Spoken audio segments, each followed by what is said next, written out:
Boom.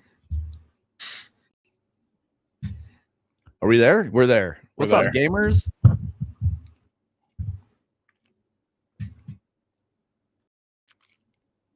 So pineapple, WSG, I had to Google it. It means what's good. Why not just type what's good? I mean, I guess if you're on a phone, it's less letters. No, you handsome fella, LFQ.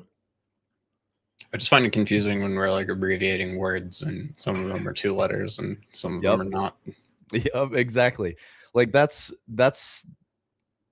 abbreviation is different from like an acronym is different from I don't know. And the weird laugh out loud then the weird like internet shorthand is,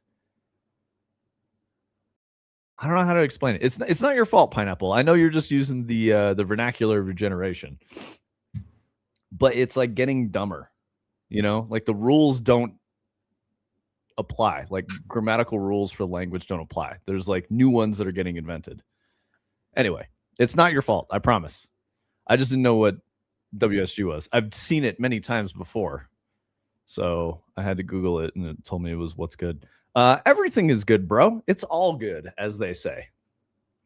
LFQ, are you experiencing the hot season in Europe? Do you have AC out there? All right, this is the true test. Do you have air conditioning or aircon in Old Man Google's internet speak? I deserve that. But yes, I did. We have hot weather. Yes, that's not what I was asking. I was asking if you had I do not have AC. Okay, cool. So like the eternal conversation about like North Americans having AC and Europeans not having AC and the quality of housing structure. This whole conversation is coming up again on social media. That's why I'm bringing it up. I lived in Austin as a kid, so in Texas, which is very, very, very hot without AC. I survived. You know, it was here. Let me give you some. What is 94 degrees? All right, here, let's do 98 degrees. 98 F in C so that I can give you a good conversion rate. So it was like 36 C at night with like 80% humidity just growing up. And when it's that hot, you just sleep on top of the sheets and you have like a fan on you. And that's it. It's just hot. And you're going to sweat no matter what. I finally went to the pool 2 days ago and I'm sunburnt badly. How do you not live with AC? I mean, I have AC. I love AC. I prefer AC. I think it's not necessary, but it also like it dramatically changes your quality of life to have AC. And I guess in some places, you know, it could be necessary. Like if you live in Houston during the summer, you need AC, otherwise people die. It's like 115 degrees with like over 100% humidity. It's crazy. Pineapple, you talking about like neighborhood pool or like I don't know, like a rec center or some shit? When a normal summer, when you were a teen, only went to around 32C. Oh no, that's the middle of the night. Like, I guess that's the thing that I was saying was, you know, like 34C or whatever. So like 98 degrees Fahrenheit. Yeah, I don't think that there's like a need for air conditioning unless you live in, you know, the Mojave Desert or like Arizona or Houston. Like you legitimately do need air conditioning in those places. Or like fucking Saudi Arabia, right? Like you probably need AC living in those places. Oh, I got you. Yeah, responding to Burt Pineapple. Dad used to live in Phoenix. Yeah, I wouldn't want to live in Phoenix without AC. You could survive, but like it's gonna be fucking miserable. I don't know. It's just anyway, weird conversation topic. But like, yeah, it's I don't even think it's a necessity. But at the same time, like, I'm not trying to live without it. I guess this is the American, my American in me is like, you should always have the choice and never be told that you can or can't have it. I think that's the thing that I care the most about. If you want AC, live that life. Go get some AC. If you don't want AC and you want to get sweaty as fuck, cool, do that.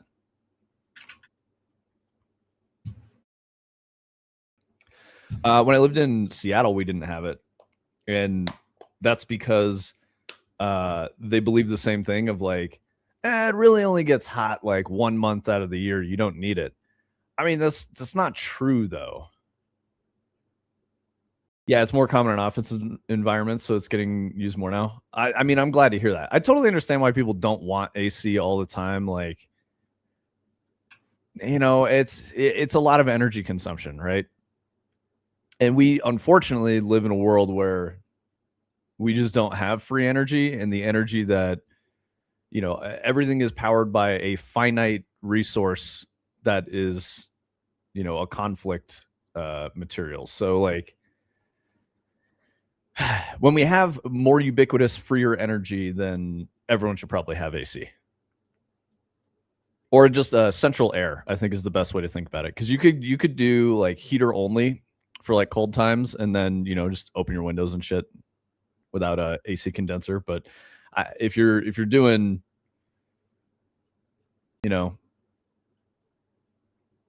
if you're doing heat in central air, you might as well just put in a fucking AC condenser too. Also in the Beyond Sandbox competition, it ended on the 23rd, but they haven't announced the winners due to legality issues because some mods are based off games that were a thing you couldn't win money off. Yeah, dude.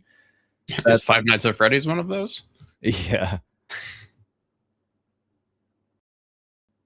Sam Docs. I like it, LFQ.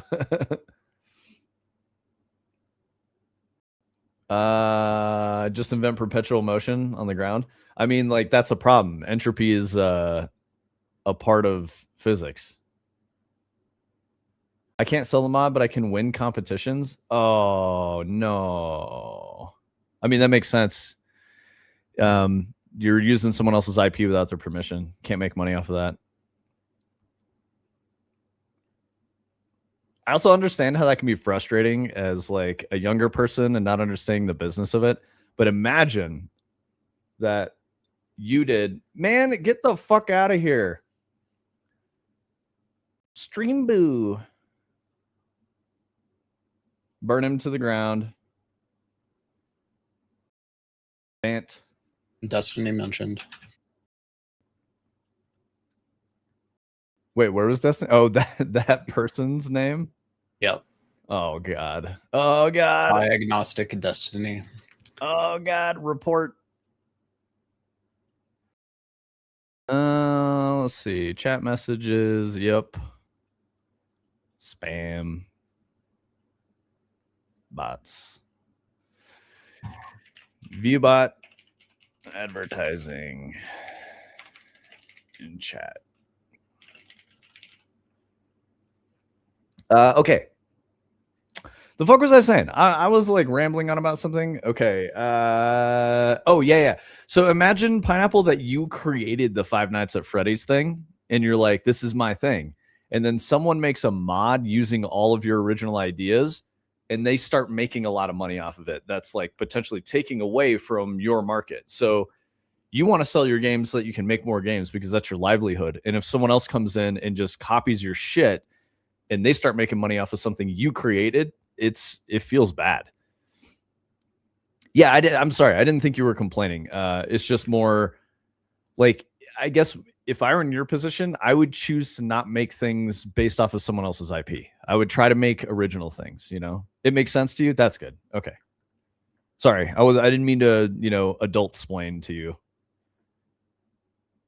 So much for advertising to a 2-person team. Yeah. Beyond Sandbox doesn't allow paid mods anyways. Okay. I mean, that's good. I guess like that's tough though, because like you how much time did you spend on those mods you made, man? Like your time and effort has to be like pretty high, right? I wasn't going to, actually was paid to make this mod. And now I'm about to win $500. Yeah, that's great. But well, then I'm confused. How did you were saying you can't win money? You can't sell it. Okay, so someone commissioned you to make it, so you made money off of that. You can't sell the mod, it has to be free, but then you were in a competition that has a prize. Okay. I think I'm following. Okay, sweet. That's good. I mean, the higher, or I guess the expectation I had is that you were going to make zero money off of it. And that's the thing I was trying to say is like, you obviously are a very, driven youth and you want to make things and build stuff. And, you got a million projects that you're working on.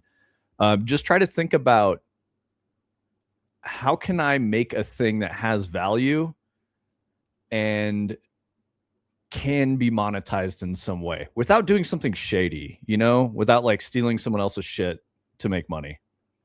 And yeah, zero money is what most mods make. Exactly, LFQ. Modding is cool. Modding can be a way into the games industry if that's what you want to do.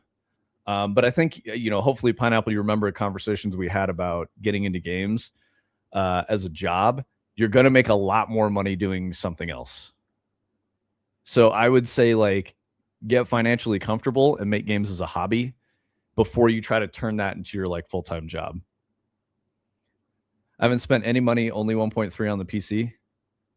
Nice. That's not bad. Did you you like earn that money yourself and then like built your own PC?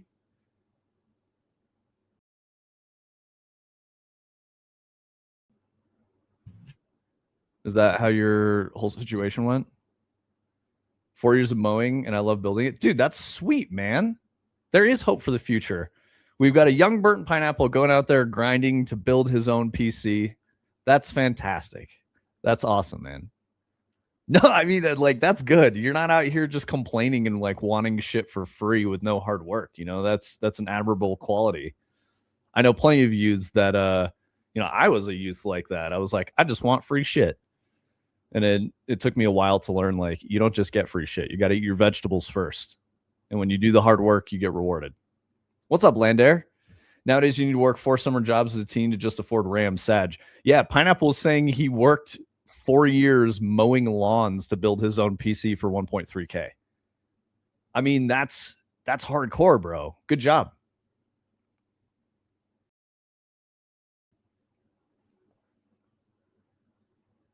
Was the name with 42069 not allowed? No, what's wrong with that? Oh, you're talking about 46209. I got it. Maybe he didn't want to get like caught by his parents and they'd be like, what do you know about 42069, son? We need to sit down and have a long conversation about these numbers and what they mean. Twitch source code leaked. You should look at their name filters. Oh, no. Oh, no, Lander. I bet that's insanity. Getting the jackpot on government auctions and getting like a 2K server and a lot of small PCs for $200. Nice, dude. So it sounds like you made a bag, for a youth. I mean, I always worked like, all through high school and stuff. I would have a job, so I would go to school I'd go to work after school at least a couple times a week. I tried to get a part-time job because it was miserable to try to like work every day and go to school every day, I mean, 5 days a week, but same. I imagine, Landair, that there are... Oh, so you're saying you've unlocked some new spicy vernacular that you can use in your everyday life? Is that what you're going for? It mainly started a Lego coding camp thing? Oh, that's cool. Yeah, did you go to like science camp and shit when you were younger? Because like I did that a lot. I love that stuff, dude. Oh, your name started from a Lego coding camp. Okay, so you didn't even know. Yeah, you seem like it's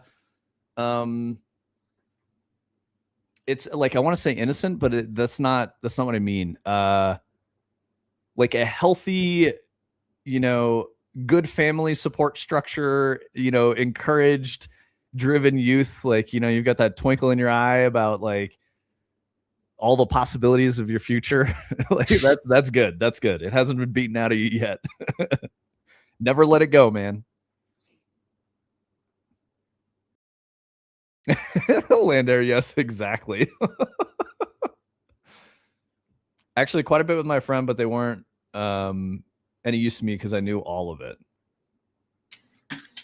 The science camps. Yeah. So like I always, when I would go to like science camps as a kid, I would go by myself. I moved a lot, as a military kid. So like I didn't really have a friends group that stuck around. Like my oldest friends group, I think, started when I was like 11 or 12. So I was already like almost a teenager before I had like very old friends. I think my oldest friend that I still talk to, I met him when he was like 8 years old, and I was like 2 or 3 years older than him. So yeah, about like, 11, 12 years old. We don't hang out that much anymore, but it's very rare to like have a friend that you've known for the most of your life. So anyway, I would go to science camp. I just loved, doing all that stuff. Physics experiments, chemistry experiments, like astronomy, planetarium things. It's very cool.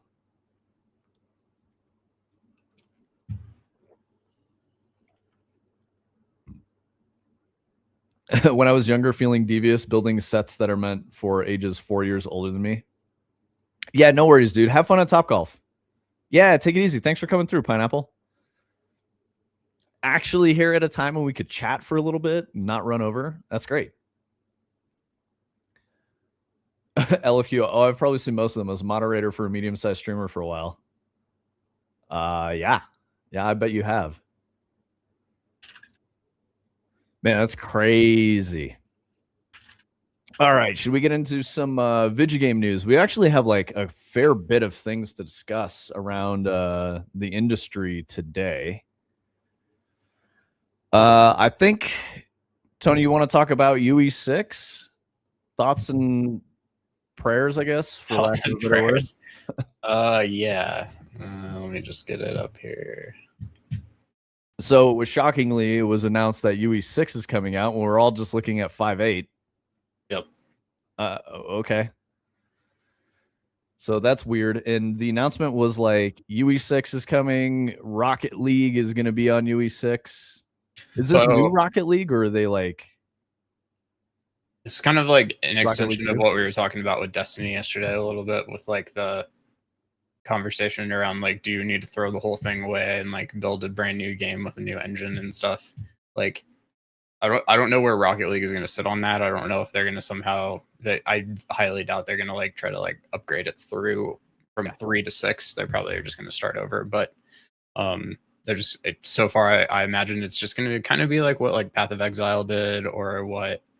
I'm trying to think. They like the dinosaur open world survival Ark.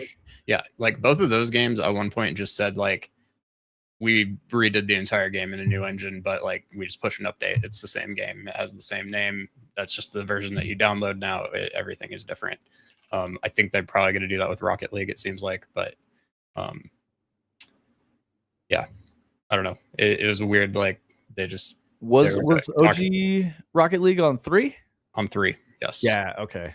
And so the reason it stayed on 3 is because 3 had a pretty good system for deterministic physics, and they, I think, did a lot of custom work to make it like Rocket League is a really good multiplayer game, like rock solid, works great. Still to this day, it's played by a lot of people. So they never ported it to 4 because a lot of the things changed from 3 to 4 that would have made it probably just not work, to be honest. So and then it never went to 5, of course, still on 3. I say all of this to say that I've seen a lot of speculation that this means that UE6 will probably have a new focus on stuff like multiplayer replication, rollback, netcode, potentially like physics type stuff, like deterministic physics, and some stuff that just doesn't really exist in Unreal right now unless you build like custom systems for it. So that would be cool. And they've talked about how UE6 is supposed to be like UEFN plus UE5 together, what for better or worse, whatever that means.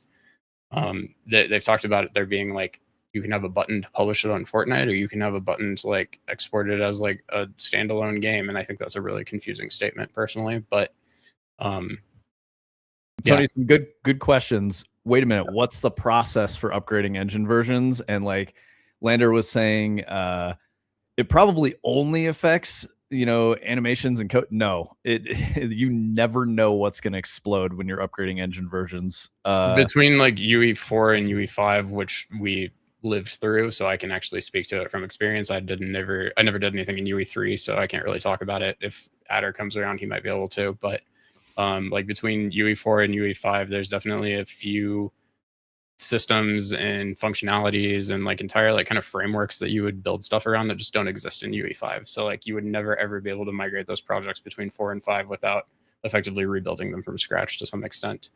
Other than that, you like a don't lot. know. You What's won't that? know what's going to break. You can like look at patch notes and shit and try to guess, but then there will always be some amount of shit that you had no idea was going to break that will totally break and you have to rebuild. Yeah, just depending on like how custom your game is and stuff like that. Like if you had made like a really straightforward game that like just used a lot of off the shelf blueprint stuff and all of that, like probably would have migrated over okay. But I kind of believe by this point that like no shipping game actually looks like that by the end. Like a lot of it is highly custom and like weird hacks and workarounds and stuff, and you know, working with the engine quirks when you have to type things. So that makes going from 4 to 5 like really difficult. And I don't know, like you would see a lot of like big Unreal games, like Satisfactory is one of the main ones that comes to mind for me. That's always been kind of one of their like flagship titles that really shows off what the engine can do. It took them probably like a year and a half to get off of UE4 onto UE5, and I bet they had a team of engineers working on it probably that just about that entire time. And they saw a lot of benefits by the time they did it, but it seemed like it was a lot of work, and they had to. There was probably no point for them to do it too without like leaning into some of the benefits and new features that they were going to get by going to the new version. So that's like inherently going to increase the workload. At a point, you probably wouldn't want to do it just to do it. That would be a waste of time, and it probably would. It's just going to introduce like new quirks and new weird bugs and things that just don't work the same, especially across like a super major, 4 to 5 version change like that. We still run into like weird stuff that just kind of like doesn't work the same between like 5.5 and 5.6 type stuff. So I don't know.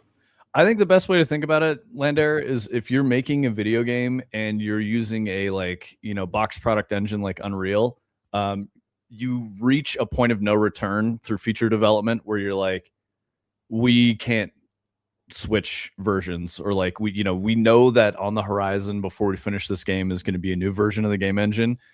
You can't go to it. You have to look at what it is, see if it's interesting, do like some analysis of like, is it worth even trying to upgrade the project? Can we think about how to engineer stuff for a future game using this version? Because it made some of these headaches that we had that we like custom built a solution for in the previous game. Like, is that going to be easier to do in the new version? So it's complicated. Unfortunately, it's very complicated, and you would not expect it to be, but you kind of like version lock at a certain point where you're like, well, we built this. If we have to switch engine versions, it's probably going to break and we have to rebuild it again. So we're just not going to do that.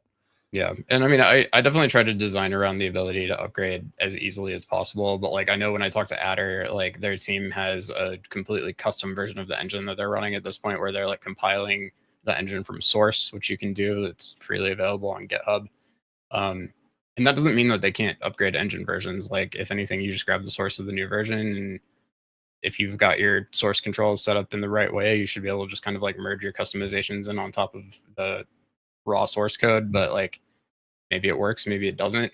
The thing we run into a lot is like I'll upgrade and it'll go fine and I'll push it, and then just like every member of the team is probably going to run into like some little version of the trouble, like not being able to get it running, that we have to figure out how to go through. And it does lose a little bit of time, and admittedly I think some people are just a little less willing to figure that stuff out and just kind of want it to work every time they come around, which is understandable. And so like I don't know, there's just like a fine line again of just, I think at the end of the day the summary is like, is it worth doing or not? Because it's not going to be like flip a switch and move on with your life. Yeah, exactly. So it's it's standard practice, at least in my career, that I've seen to just you sort of version lock, you get your prototype working, and then as you start to develop like a real feature that you can't easily rebuild, then you're just like, we're not changing until we ship. It's the way it goes. So Lander, are you following any of the news from last week about Destiny being sunset? Because I think we're in like the fucking biblical end times of Bungie. The horses, metaphorically being the Destiny audience and the Marathon audience, are eating each other in the fields now. They're like turning on each other, and like, I mean, they signed a fucking change.org petition to make Destiny 3 with like almost 300,000 signatures or something like that at this point. I need to go see what the petition's at. I'm looking at it right now. 267,000 signatures, just like petitioning Bungie to make Destiny 3. It's crazy that they think that's going to do anything. Like, I don't understand it.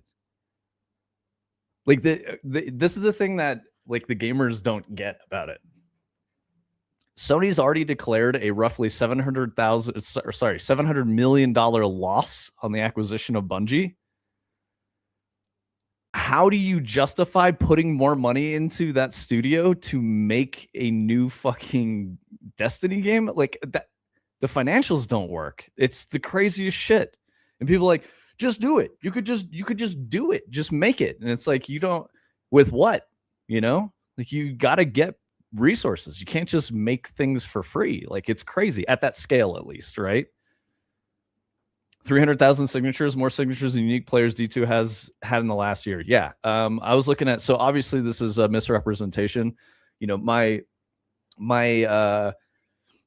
gut has always sort of told me, and I haven't been at Bungie for like 7 years now, but my gut has always sort of told me that the user base was larger for the Destiny community on like consoles, combined. I think it was higher than PC. I don't know if that's the case anymore. I don't know if that's what the current state of the game is like.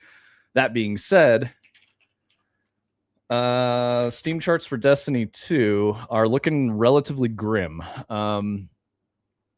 With a 24-hour peak, obviously this just bumped up because people realize the game is ending. But let's see, we could do 1 year. So 1 year, the biggest peak was probably the last two expansions. It was 108,000 players on Steam, and then 70,000 players on Steam at the next highest peak. But they're currently sitting at like, marathon numbers, like 10 to 15K concurrent, which is, that's not good. That's really not good. And if we look at the lifetime of Destiny 2 on Steam, the highest peaks are in the 300K area, like 330K. So, sorry, 316 is the highest peak. So these all follow major releases. So this is when an expansion dropped, or like, some new content, something like that. They all have a huge peak. And then I'm trying to think about what's the time frame for when that falls off. Oh my God, dude. If we look at the last 3 months, Destiny looks miserable. Let's go to 6 months, because that includes, okay, so the 6-month peak from November, which I think was Final Shape. Let's look at this. Yeah, okay, so the Final Shape peak was like 70K. And then about 1 month later, it dropped to 30K. 1 month after that, it dropped to 10K. So Destiny major releases for concurrency, at least following the trends on Steam charts, they hit a peak for about a month for a new content release, and then they lose half. And then the next month after that, they lose half again. And then it kind of hovers around like 10K. So Marathon is in the same boat. Like that's bad. You can't sustain an operation that large on those concurrency numbers, especially because both of these games have microtransactions and they're not just premium games. Let's see, Marathon is at, yeah, they're hitting roughly the same, about a 10K peak.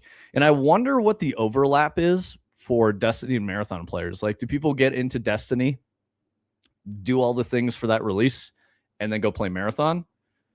Is that kind of how it works for those communities? I don't know. It's just click a couple of buttons and you'll have a functioning game, right? Yeah, exactly, LFQ. You go change engine version. Good to go. On a slightly different note, though, still talking about player numbers. I'm curious about PoE 2 numbers on Friday. It's the 0.5 release and a free weekend. Was PoE 2? Oh, no, it was only early access free. No, I paid for it, right? Did we pay for PoE 2, Tony? Do you know? Oh, you're muted, buddy. We had to pay for early access, other way around. Yeah, but it wasn't. It was like $20, right? It wasn't like a full game Might price. have been $40 or $30 or something, but yeah. I remember it being a shocking value where I was like, oh, this is like a no-brainer. This is a very good game, you know, and it's not a $80 game or whatever. So is PoE only on Steam, LFQ? Does Grinding Gear have their own launcher service that you could have like bought through them instead of going into Steam? The reason I ask is because if we look at the numbers for Path of Exile, we're missing data. You know, if it's only on Steam, we're okay. It's on Epic Games, PS5, and Xbox as well. Yeah, so this is not even remotely the full picture. The full picture is way bigger. There's a lot more people playing. So there's probably like 25 more people that play on the Epic Games Store. Yeah. So if I look at the whole thing, you know, PoE holds real strong. It's a bigger game than Destiny 2 ever was on Steam.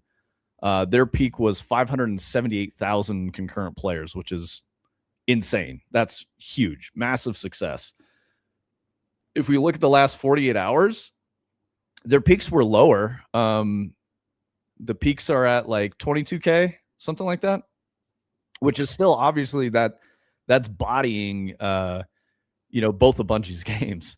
Like their one game has a higher peak concurrency on Steam in the last 48 hours than both of Bungie's games that are live right now. That's rough. What's up, Brightside? How you doing? So I guess that's the thing I'm trying to say is like,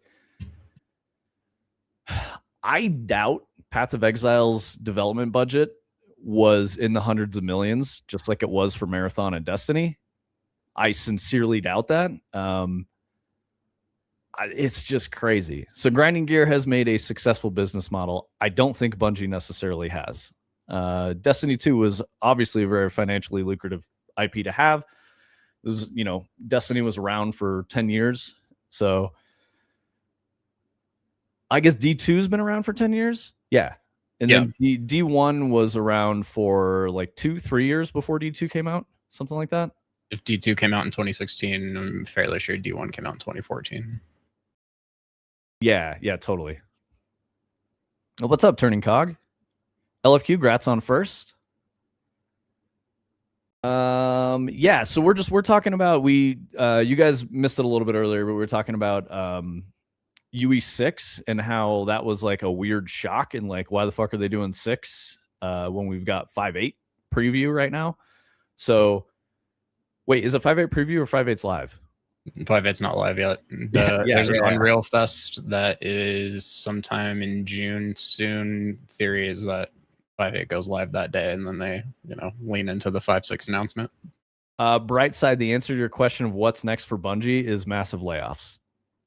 I'm not trying to be glib or anything, but a lot of people are going to lose their fucking jobs, man. So, you know, my least favorite games journalist, Jason Schreier, who wrote an article for Bloomberg scooping this, because for some reason people inside Bungie want to feed this guy fucking information and make his career successful. But he talked to a person or some people who remained anonymous. His sources at Bungie said a majority of the team found out that Destiny 2 was being taken offline the day the public announcement occurred. That was his scoop. So not only that, there were team members actively working on features slated for release past June 9th when they found out publicly that the game is off and turning off on June 9th.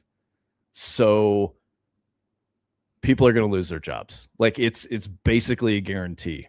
I was looking at it. I think I talked about it last week when we were talking about this a little bit when the news broke on like Thursday or whatever. But we were looking at LinkedIn, and of course, most of my LinkedIn is a lot of people from Bungie. My LinkedIn is very small. I hate social media, so I don't use it. But taking a look at it, under the organization of Bungie on LinkedIn, they had something like 1,200 people listed as employees for Bungie. So that's a lot of headcount. And if they have to trim down financials, and my assumption is turning off D2 is an operations cost savings, the next step to reduce operations costs for Bungie is letting people go who are no longer needed. And that's definitely going to happen. So again, dark days for Bungie again. Like, this last 2 years or 3 years of Bungie has been fucking brutal. I think we're like literally watching the whole thing just grind to a halt and probably turn to dust. It's fucking tragic. A part of me wished that there was a different way, but I know that there's so much money tangled up in this that the leadership people are not the right people. They're the people who are caring about business first. And those people are there to get their pound of flesh before the whole beast is gone and there's none left. And then they will move on to something else.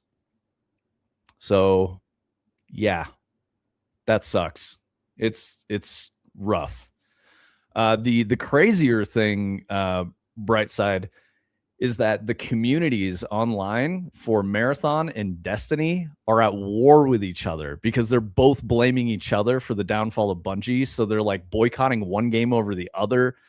They got like a 300,000 signature petition to make Destiny 3 at change.org like signed and put up over the weekend. This is very strange behavior. For me, it seems like when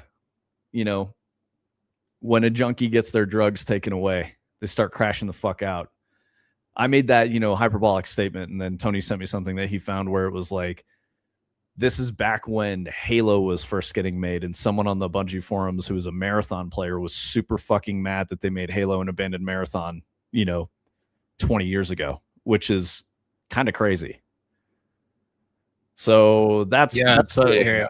I can read it because it's too hard to show, but this is from June 19th, 2000. It says, "It has happened. You might say we are overreacting, but to be honest, this is fucking bullshit. Thanks for stabbing me in the back, Bungie. Sorry when you were a small Mac-only game company, I supported you. Sorry I was a fan, and more when nobody knew your name. I bought this game in 94 called Marathon. It was the coolest thing I had ever played.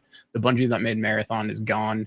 The name is the same, but they are gone. Forathon will continue, but it will not have anything to do with Bungie's name. And the Bungie that made Marathon died today. They sold out, and I no longer care about them. Also, I retract my ideas that Halo is a continuation of the Marathon story. Halo is something else now, preferably a dung heap."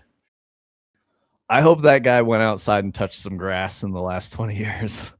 But yeah, I mean, gamers are gonna be gamers. They're always gonna fucking, yeah, dude, that like, this is from 1990 fucking like 6 or some shit, 98. Like, this is from a long time ago. This dude was crashing the fuck out on the internet. What's up, Simple? 500 people at Bungie, 300 execs. I know you're being sarcastic with that because like the real numbers aren't really clear, but there weren't 300 execs. There was just a obviously dramatic difference between the way of thinking about the future of the business and the products that they have between the executive leadership team and the people who are passionate about making the game. I don't think that's a secret. That's not even like a wacky thing that I'm saying that no one else knows. Like, players of Destiny are aware of that. So there, you reap what you sow, as they say, and they have planted garbage and they're getting garbage out of it. Dude was the Soul Mat gamer. Give him a break. He probably bought Apple stock at like $2. Yeah, Brightside, that guy's like chilling. What the fuck are these stick figures turning, Cog? Invert. Old man yelling at clouds. Torch. Yeah, the rabble, dude. The rabble's being roused. It's a mob. Nice. But yeah, so like, it's not, I think, Simple, your comment on YouTube, I think that, it's not a top heavy org, right? Like, I mean, I could be way fucking off base here with this comment, but it didn't strike me as a top heavy org. Most of the bodies are there to make content. It's the classic software business misconception of what's the fucking cliche, Tony? You can't make a baby in 1 month with 9 women or something like that. That's it, right? Yep. Yeah, it's that type of attitude. Had to switch back to Twitch because YouTube sucks. No worries, simple. Thank you. But yeah, it's like the classic fucking move of like you can't make a baby in 1 month with 9 different women. Like it's that analogy is that you put more asses in the seats, you can make more content. It's not necessarily true. And anyone who's played Destiny, what's up? Hister? Hister? I don't know how to say that. How do you want me to say that? Sister? Zister? Whatever. Let me know. Thank you for the follow. So yeah, it's like the thing I was trying to say is when you put that many people in there, not every content author position is going to make stuff of the same quality. And Destiny players are fully aware of that. There were wild variations in the quality of releases for Destiny over its lifetime. Some expansions were really, really, really bad. Some were fucking phenomenal. Everyone knows what those are. Taken King and Forsaken, the top 2 big beats for Destiny. The golden eras of Destiny. And then you've got like Curse of Osiris and what was the other one? Like Season of the Drifter was panned. There's a bunch of stuff like that. So Season of the Drifter is when they made, I can't even remember the name of the game mode. Gambit. Fuck Gambit. Yeah, so that was I was still there for that. That was when I released 0 Hour. It came out with Season of the Drifter, and Paul Tasky took me aside and was like, I just want to let you know I wrote something, I got a very spicy article like panning this release. I just want you to personally know, because you're the guy that did Whispered in 0 Hour, that I don't mean this to offend you. It's not, your stuff is the only thing that is like a good shining point. And I was like, bro, I don't fucking care about what you say. Like, you're just a dude that writes shit on the internet. You're a, journalist. Like, I was being polite. I didn't say that to him, but I was just like, it's weird that this guy wanted to take me aside and be like, hey, don't feel bad, man. You do great stuff. I'm like, you think your opinion matters that much to me? That's crazy. Like, I appreciate that people care and, care enough to write about the thing at all. But I don't know. Everything in balance, guys. You're a DLC? Who's a DLC? To be fair, I tried Destiny 2 for 2 days and it just wasn't my type of game. Yeah, I totally get that, Simple Sins. And it very much depends on when you played Destiny. I played Destiny for like 2,000 hours, and then there was just like kind of a day where I tried to play it, and I was like, I don't like this game anymore, and I never played it again. Well, the one that burned you was the Olympic Games thing, because you spent all this time fucking grinding for a thing, and then you were like, cool, I got some upgrades, I got some cool stuff, and literally after the event ended, they sunset all of it. Well, and it was just, and then like there was a new expansion, so like on top of all of that, it was like the new content was like super boring and like not very good compared to what came before it, in my opinion. So it was just like, all right, we're done. Yep. Yeah, that was one of those releases where they leaned into like FOMO and social features. It was when they brought the moon back. Yep. And so they wanted you to spend time in the game. So they gave you a lot of content that wasn't like advancing the story or this really interesting reason why you play the game anyway. It was like, go kill 250 thrall on the moon. And you're like, what the fuck? I don't want to grind for 6 hours just shooting one enemy type. Like, that's not fun. So that design concept has always been in Destiny, and they would like lean on that when they needed some content made by the live team. I want to say 2015s. So that would have been, that was Destiny 1. Yeah. D2 was 2016, I think. Yep. And it might not have come to PC until 2017. Yeah, because I worked on D2 like my whole time I was there. I never worked on D1. And I joined the studio around House of Wolves, which was the first expansion.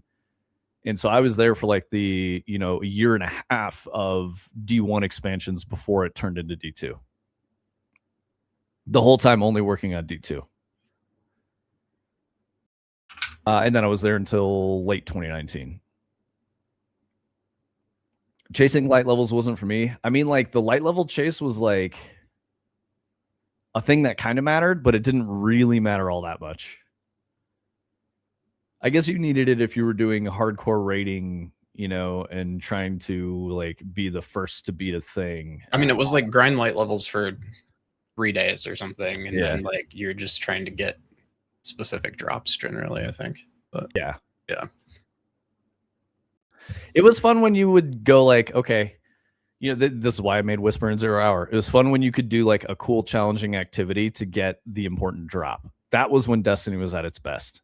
When you had to do like 300 public events in a specific zone, that fucking sucked. It was not fun.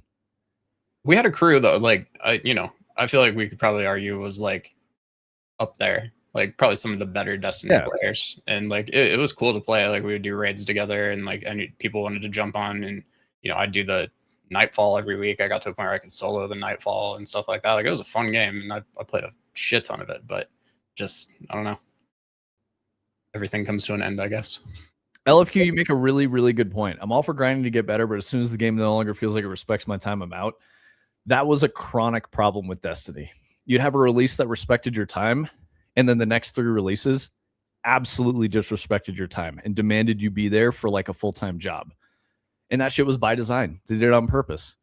The reason is that whole conversion to microtransaction spend. It's a really weird psychological mechanism, but the more someone puts time into something, the more likely they are to spend more money on the thing. So that's the whole principle there. That's why you make a task that's going to take you 25 hours to complete in a week, and you only give the player like 6 days to do it. So they have to grind it as hard as possible if they want to do it. Otherwise, they just go, nah, I'm not going to do this. And when you choose to accomplish that task, however tedious or menial it might be, then you're more likely to be like, okay, I did all that. What's left for me? I'll go look at the microtransaction store and maybe buy a new hat. And then you do that, and now they've suddenly got more money out of you. It's a fractal turning cog. That's not a rose bush. PCG rose bush. Yeah, that is a fractal there, brother. Is that a mandelbulb? Yeah, I think so. Nice. It's called Uber Bulb in the project, so probably. Hell yeah. So that's Mandelbrot is that type of fractal math type shit. Presumably just named after the guy. I don't know. Yeah. It's the Mandelbrot set. Oh, dude, this is weird. Really began work with the mathematicians Adrian Doody and John Hubbard. Named the set in honor of Mandelbrot for his... where the fuck did this just go? Fractal was first defined in 1978 by Robert Brooks, Peter Metelsky as part of a study of Kleinian groups. Benoit Mandelbrot first visualized the set. It looks like it was ASCII with X's or asterisks. Interesting.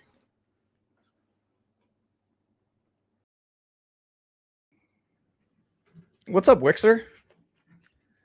Sorry for throwing this random curiosity. What's your opinions on web browser games? No. Don't apologize. Conversation's good. It's totally fine if you want to change the subject. I try to touch on everyone's questions and comments in chat, so totally cool. Web and browser games are totally fine. I think there's, unfortunately, web and browser are sort of dominated by like very quick to make slop games. And when I say slop, I don't mean it in the common vernacular of slop. I mean it like the goal is to try to make money and steal time, not to make a good game, if that makes sense. That's what most of those are. There's a lot of indie games that are out there that people make on that because they think it's like a shortcut to making a game faster, but that's not necessarily true. You're better off like front loading your how does the turn of phrase go, Tony? Buy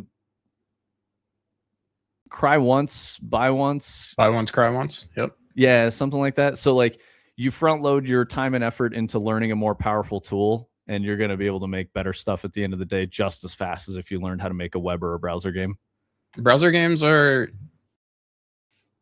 the benefit of browser games is that obviously they can run in the browser. You can effectively get them without having to like download Platform anything to your agnostic. computer. It's platform agnostic to some extent. You know, all operating systems and browsers have little quirks and stuff, but I think beyond that though, like the public's perception of like the legitimacy of something like that is going to be lower than something that's like on Steam or is like an installable app, just because of the technical competence of the general public, I think, to some extent. And I don't know really of any browser games these days that are like super popular, and it's just not a thing that I'm into. But like that would be my kind of like analysis of the situation.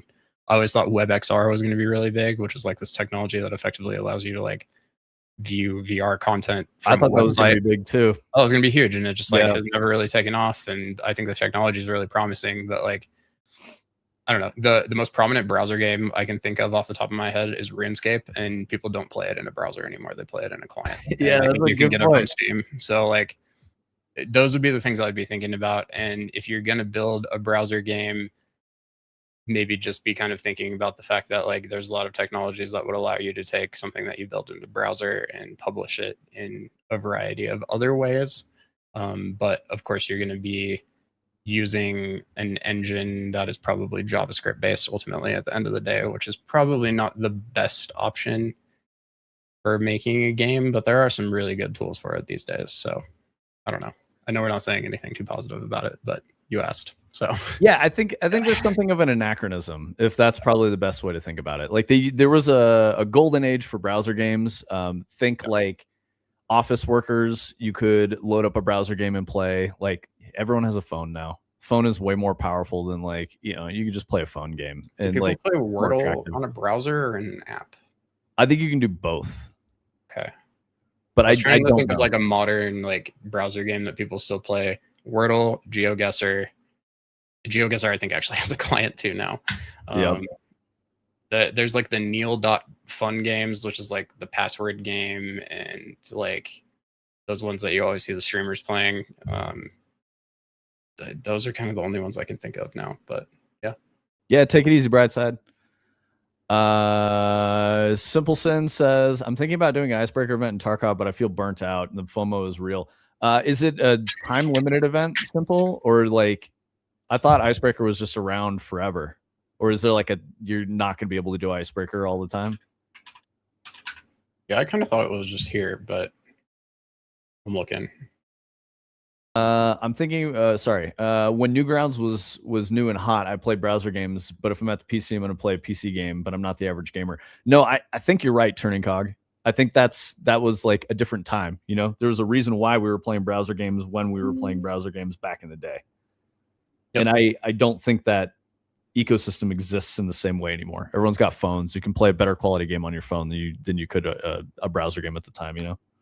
Yeah, exactly. So like, I don't know, to some extent, like you can play Call of Duty and League of Legends and Fortnite on your phone. Like people just aren't really like going to addictinggames.com anymore, I don't think, unfortunately. So and if you think about like discoverability, even like, I don't know. I'm thinking about like Bloons, dude. You remember Bloons? Yeah, but I play Bloons on Steam now. Like every single game I can think of is just like, I don't know. It's kind of nice. Like I was thinking about Endless U and how Queen Anne's been able to just like send us a link and we can just go play the game in the browser. Like that's been nice. That is definitely a convenient thing. And that game is fine for a browser. It's totally applicable there. So like, I don't know. We're saying a lot of back and forth stuff, but one of the things I was going to mention too is UE4 used to be able to publish games to a browser, which I always thought was cool. And I actually kind of wanted to try to do some stuff with.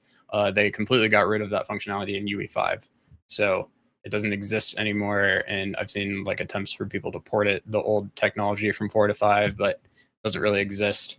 5 has the web streaming stuff in it. So you can set up like the ability to play your game on the web, but it's streaming from like a server basically on the internet. which is not the same thing. So, yeah. Yeah, Simple Sins, what were you trying to put a link in there? And thank you, Cog. Yeah, that's correct. We block links, Simple Sins, because there was a time when the bots were dropping links for fucking ViewBot services. So yeah. I'm reading on the wiki. It says it's like based on a story quest, which makes me kind of think it probably is permanent. Sorry, what is permanent? I got distracted by chat. Icebreaker. Icebreaker. Okay, cool. Yeah. Oh, you're looking at PopCap Games website. Yeah, yeah, dude. Oh, yep. Okay. Yeah, and so Peggle.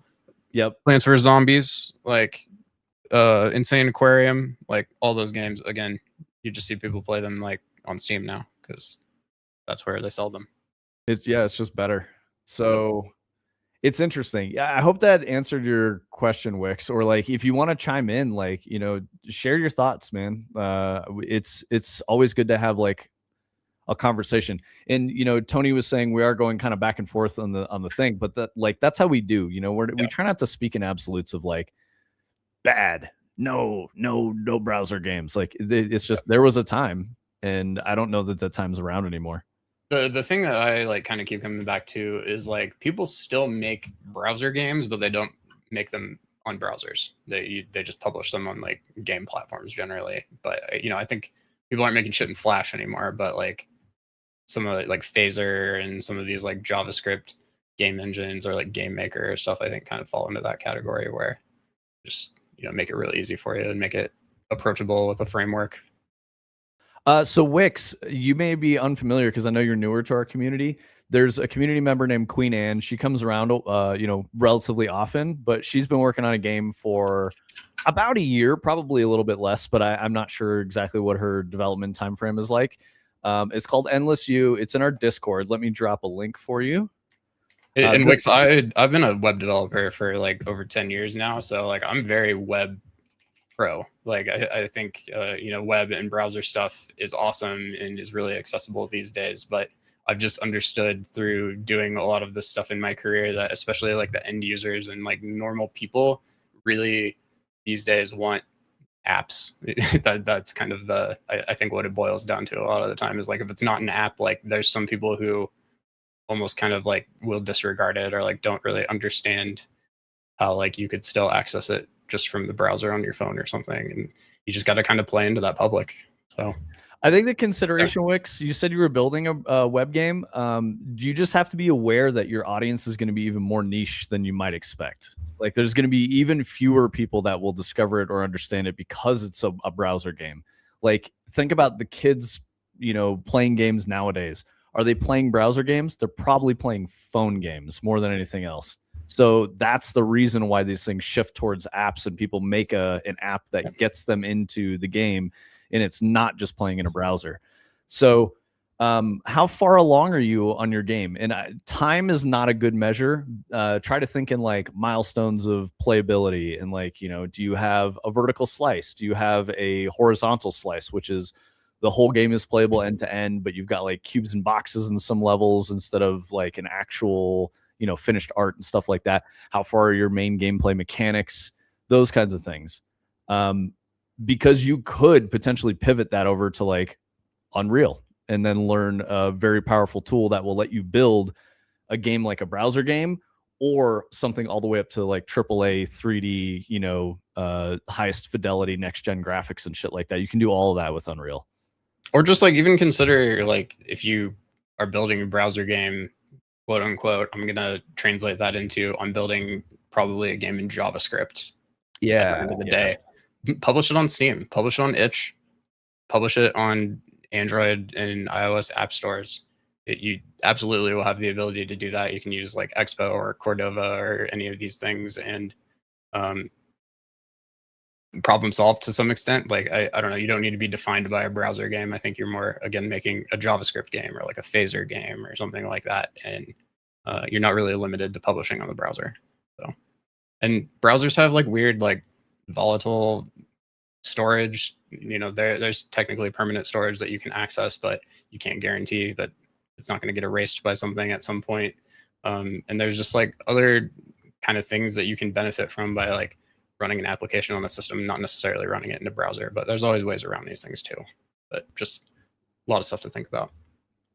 Cog makes an interesting point that I didn't think about with itch.io of a lot of us are devs and it's hard to make a game small enough to even post to itch.io. Like you have to, yeah, it's almost like it's a completely different work pipeline. If you want to like chase that, you can do it, but those skills are going to be specific to that one thing. Whereas like if you learn Unreal, you could make games of any kind because the tool is just more robust, right? Does like your game have to be tiny to post it on itch? I think file size is probably what he's talking about. Oh, okay. That'd be my assumption. I don't know how real it is. I don't know anything about itch. I don't really want to publish anything on itch, turning cog. Just if anyone was wondering like why I'm saying that. IO games were making a resurgence 10 years ago. Are those like the itch IO games, Simple Sins? I guess I'm not familiar with the nomenclature. With a play anywhere feature that lets them continue where they left off on an app when they open on Steam. Yeah, totally. I just like new tech. The web is just too much appeal to me because it could be run on anything that implements WebGL, WebGPU, runs on phone, TV, PC, fridge. Yeah. But just like, you know, your game's going to have to be extremely low fidelity and basic to run on fridges and, you know, smart TVs and stuff like that generally because they have like, you know, 256 megabytes of RAM and the lowest level processor you could possibly imagine. But you're totally right, though. Like, that is the benefit. I think from a technology perspective, that's a very big compulsion. But as a game designer, I think that's a way harder design space, especially if you're considering all of those devices, because you have to make controls that feel good on everything, right? Like if you design a game to be played on a fridge, that same game isn't going to control the same way on a phone or like in a browser with a mouse, you know, like it's going to be different. So you're kind of creating a much bigger problem space. Whereas if you just chose to, you know, take like a traditional, you know, a big game engine like Unreal or Unity, and you make a game in that, then you know what your platform is. You know where your audience is going to be playing, and then you don't have to have like hardware considerations for performance and like all kinds of crazy shit that like you just get into when you're doing, you know, I guess traditionally it would be like mobile dev, right? You know, Tony and I have both done that, and like just the different hardware stuff for Android is fucking crazy. It can be a problem. Like it's hard to solve all those problems and make, you know, a high fidelity experience that works the same across every type of device. It's very hard to do. UE can make mobile games so you can package small games. Yeah, exactly. You can absolutely make mobile stuff in Unity and Unreal. What's up, Gil? How you doing? Yeah, different input controllers. Yeah, all kinds of stuff, Wix. Like the problems get way bigger. You're going to run into that anyway for publishing a game that's for PC platform or Steam, right? You're going to have hardware considerations as a thing anyway.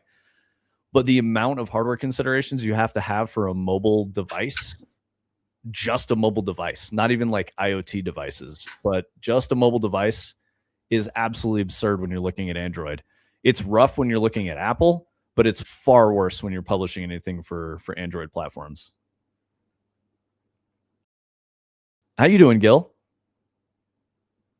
Also, like the landscape will show you that like unless you make this like cancerous, predatory, microtransaction riddled game, it's going to be a waste of your time. Unfortunately, that's the other thing to come back to. So, yeah, you know, you can do it for the love of the game and for fun, but it's not going to be profitable. So. Everything on mobile you have to consider, especially if you're making a game. The audience on mobile isn't gamers; it's normal people who might play a game when they're like taking a shit or riding the bus or in an elevator. So their interaction times are very, very tight. So that's why, as Tony was saying, it has to be like predatory and really lean into that fear of missing out and leverage these like social behaviors we have as humans to be profitable. It's very important to do that. Like I think the game that I've played the most that's, you know, mobile was FTL, and I played that mobile on an iPad. I wouldn't want to play it on a phone. It'd be too small, too hard to control things and do stuff. But like that game is not super successful on the App Store. I know it's not. It's going to be way more successful on Steam. They did well. They made some money off the App Store, but like it's not a game designed to be played on those types of devices. So like these are all problems that you're gonna have to consider, Wix, as you get like deep into your project. Did you mention how far along you are? I don't think you did. I'm very curious, Wix, to know how far along you are in your project.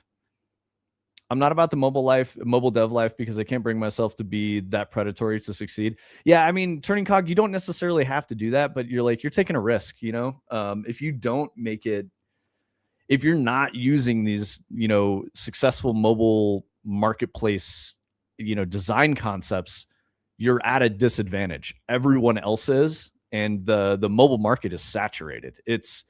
There was a time, what am I thinking? Late 2010s, early, 2011s or whatever, like, 20 teens as it is. That time was like a golden age for mobile, and that window closed very rapidly. Like pretty much everything is out there that people are going to get on mobile. You have to be very, very lucky to hit a market. Like, think about this, guys. I'm sure you've all heard of Raid Shadow Legends. There's a fucking reason that game is still out there. Like, they are gobbling up the market, and they're doing everything they can. They're not making the game better. They're not making a new game. They're just trying to get more people playing it. That's the main focus for them. So every little whales, right? Yeah, and it's all about, and the way you get whales is you get the most people to install it. That's why they do all these collabs with streamers, and you see every YouTuber, every streamer gets sponsored by Raid Shadow Legends, and people like talk about it. It's because they know that they have to reach the biggest audience possible. So they're spending a lot of money and focus on doing that, acquiring new users. AAA says, in an elevator, oh my God, I got to play a game for 20 seconds.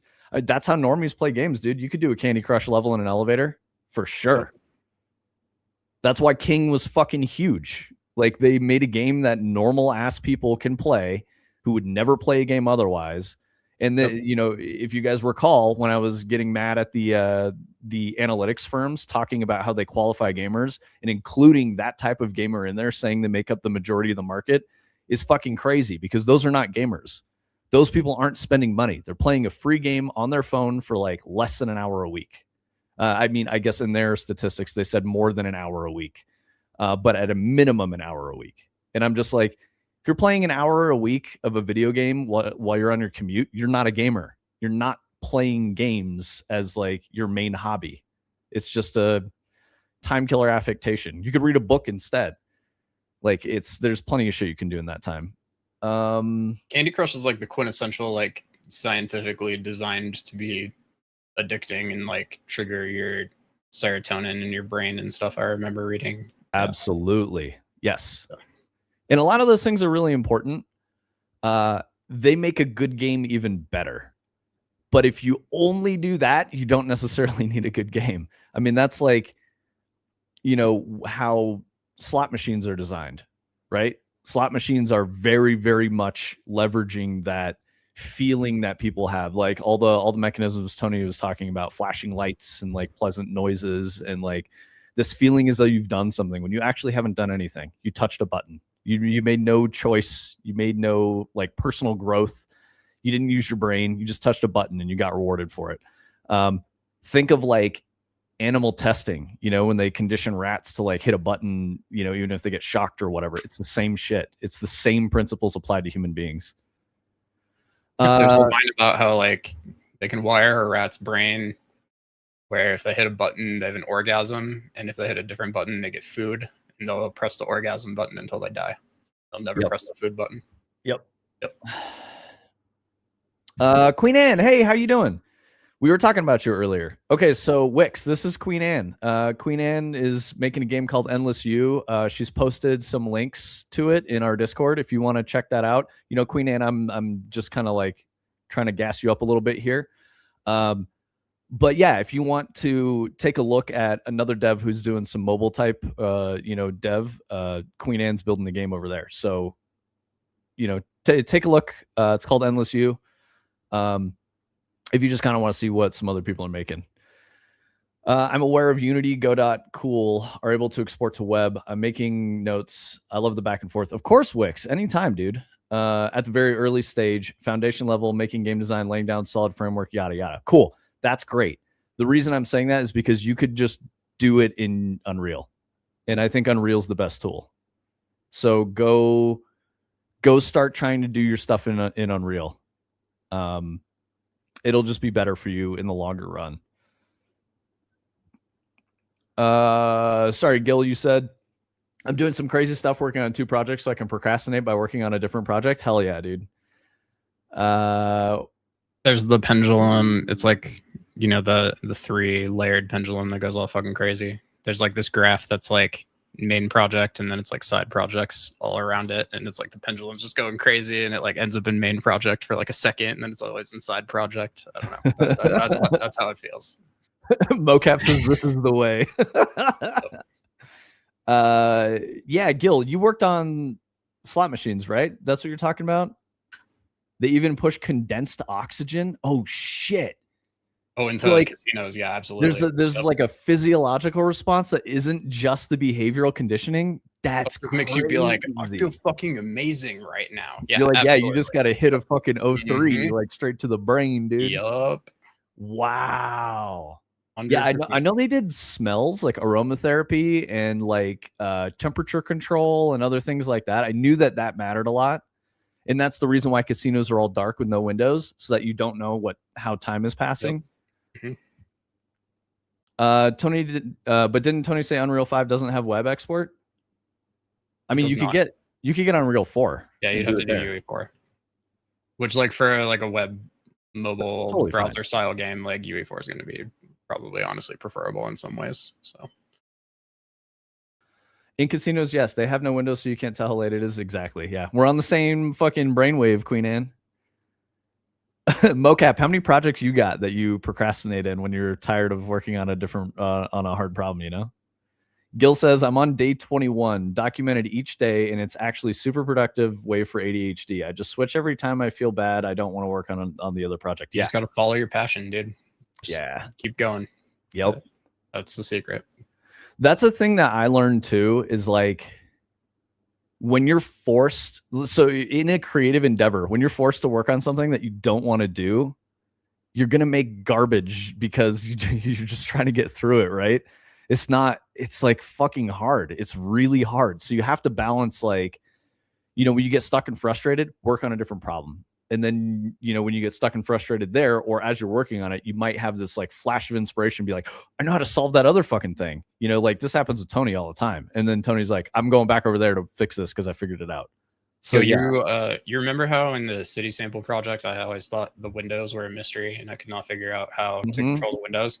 So Cog asked me about it, like, I think it was yesterday. And he's like, somebody was asking me about the windows, and I was just like sitting there. And it was something I had done on Dread like 2 days before. I was like, I think I know how the windows work. And we pulled it up and I was totally right.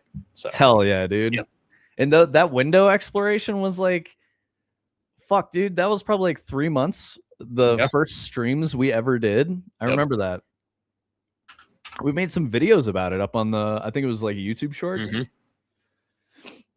Mocap is on 3 main projects at the moment, but it's definitely a triage thing. Yeah, totally.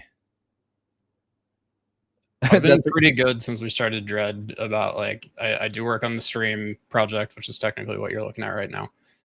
But I only work on Dread. Stop myself from anything else, which dude, I was reading chat. This thing is cool. Yeah, I was reading chat. I didn't even realize it was like, you know, undulating, and I like the colors. This is interesting, man. This is cool. Okay, yeah, I'm gonna be right back. Turning Cog, how big is that fractal? That fractal is infinite, my guy. That's what a fractal is. Manny for scale, it's irrelevant because a fractal is going to be the same no matter what size it is. That's what makes it a fractal. So it's infinite and infinitesimal. Infinitesimal. However the fuck you pronounce that word. That fractal is, I just stare at it and my thoughts disappear. Yeah, that's one of the things that I like about fractals, Gil, is that they're like fish tanks, you know, like they have this like calming effect, or like a lava lamp, you know, you're just watching like shapes change, and it's very chill and cool. We made a fractal Yule log for the first year of our stream, and that's pretty cool. That's over on the YouTube. It's in our shorts. Chat is goldfish confirmed. I mean, turning cog, all of us have like a little bit of goldfish in our brains. The only reason we can talk and like hang out on Twitch and drive cars and shit and do jobs is because we have another part of our brain, the prefrontal cortex, that controls executive function, and that lets you like do shit that is beyond a lizard, you know? It's more complicated than that. I'm being too reductive, but still. LFQ can confirm is goldfish. Okay. All right. LFQ, you're saying Friday is when Grinding Gear is going to do new season type shit? Yeah, I think that'll be really interesting to see too. Just like looking at the fucking the Steam chart numbers. I mean, I guess so. We'll have to talk about it next week on Wednesday. We could take a look at those numbers and see where they went. But yeah, that's probably going to be really cool. I like seeing companies like Grinding Gear do well. I really do, because they're making good game first. Unironically, that's the definition of entertainment: being able to have an activity that will make your brain a goldfish while forgetting everyday's problems. So Gil, I agree with that, but I also think so. Like you've probably heard me talk about like junk food entertainment versus like real enriching entertainment. The goldfish type of stuff feels good, but it's like it doesn't give you anything. It doesn't make you grow. You know, it's like listening to an audiobook versus reading a book. I mean, I wouldn't even call it brain rot. It's like a passive activity versus an active activity. So like watching TV or like looking at a fish tank or, you know, looking at this fractal undulate. All of these are like your brain is entering a different state where you relax and you don't have anxiety and all that stuff. That's really good. But you need the other piece too, you know, in the right time that you usually get from like working a job that you're learning, not a job you're good at already and you can kind of just do in your sleep. That becomes a passive activity. But when you're solving complex problems, your brain is growing. You're learning new things. You're learning new ways to think. Your brain's, you know, almost like a muscle in that regard. You got to work it out. You got to do new stuff with it and challenge yourself to think in new ways. Learn new languages. That's one of the best ways. Read a lot of books. Like those are really, really good things for your brain. You'll start to notice you just understand deeper concepts. Oh, for sure. That's brain rot. You're static. Yeah, exactly. As opposed to playing a game with a feedback loop. Yep. Don't grow up like me, an old man full of Gen Z slop. I do not believe that you're an old man, Marengo, but we can keep that charade up. It's totally cool. How you doing, bro? Good to see you. Hopefully you're less salty today. The salty strawberry Marengo in chat. Let's go. Yeah, okay. So I was like, you know, bloviating about some philosophy type shit. So let's get into another story here. So we talked about some of the Bungie stuff that's looking real grim. End of days, the Marathon and Destiny horses are eating each other in the fields now. It's not looking good for the future of Bungie. Like it's really not. Phrase? What, the horses? The horses are eating each other in the field. Dude, that's from like biblical fucking Revelation. Like the horses eat each other in the fields. Never heard that one yeah, before. It's weird shit, man. Okay, so we talked about all of that. We talked about how the announcement of them turning off Destiny 2 in January was like a surprise to the people working on the game. So they found out when the public announcement was made. Old man Gen Z, LOL. Yeah, I agree. I'm okay. Just got back pain. You know how it is getting old. I do. That's why I rock climb, Marengo. That's the thing that fixed my back pain. I rock climb 3 times a week, at least an hour. On Saturdays, I typically rock climb for like 2 hours, or I guess the weekend, because it's not always a Saturday, but it usually is. I thought most of us were a little salty all the time. I mean, that's just the internet turning cog. Oh shit, Tony, what the fuck is that thing? This one's a golden hairball fractal box brought. I don't know. Yeah, box brought. Rock climbing sounds really good for computer hands. It's mocap. I don't do so. I spent shit, I started rock climbing when I was like 39, something like that, 38 or 39. And no, Marengo, you can absolutely rock climb. There's a guy that we climb with often. I think he's like 64. He's in his mid late 60s, something like that. And he can do shit that I can't do because he's so fucking good at it. And that dude is crazy healthy and very strong. Obviously, he doesn't take big risks. Like, he's not jumping off the top of the fucking wall and like landing on his legs, like he's not trying to break his legs, but just a lot of control and like strength. And yeah, like grip strength is something you can build forever in your life.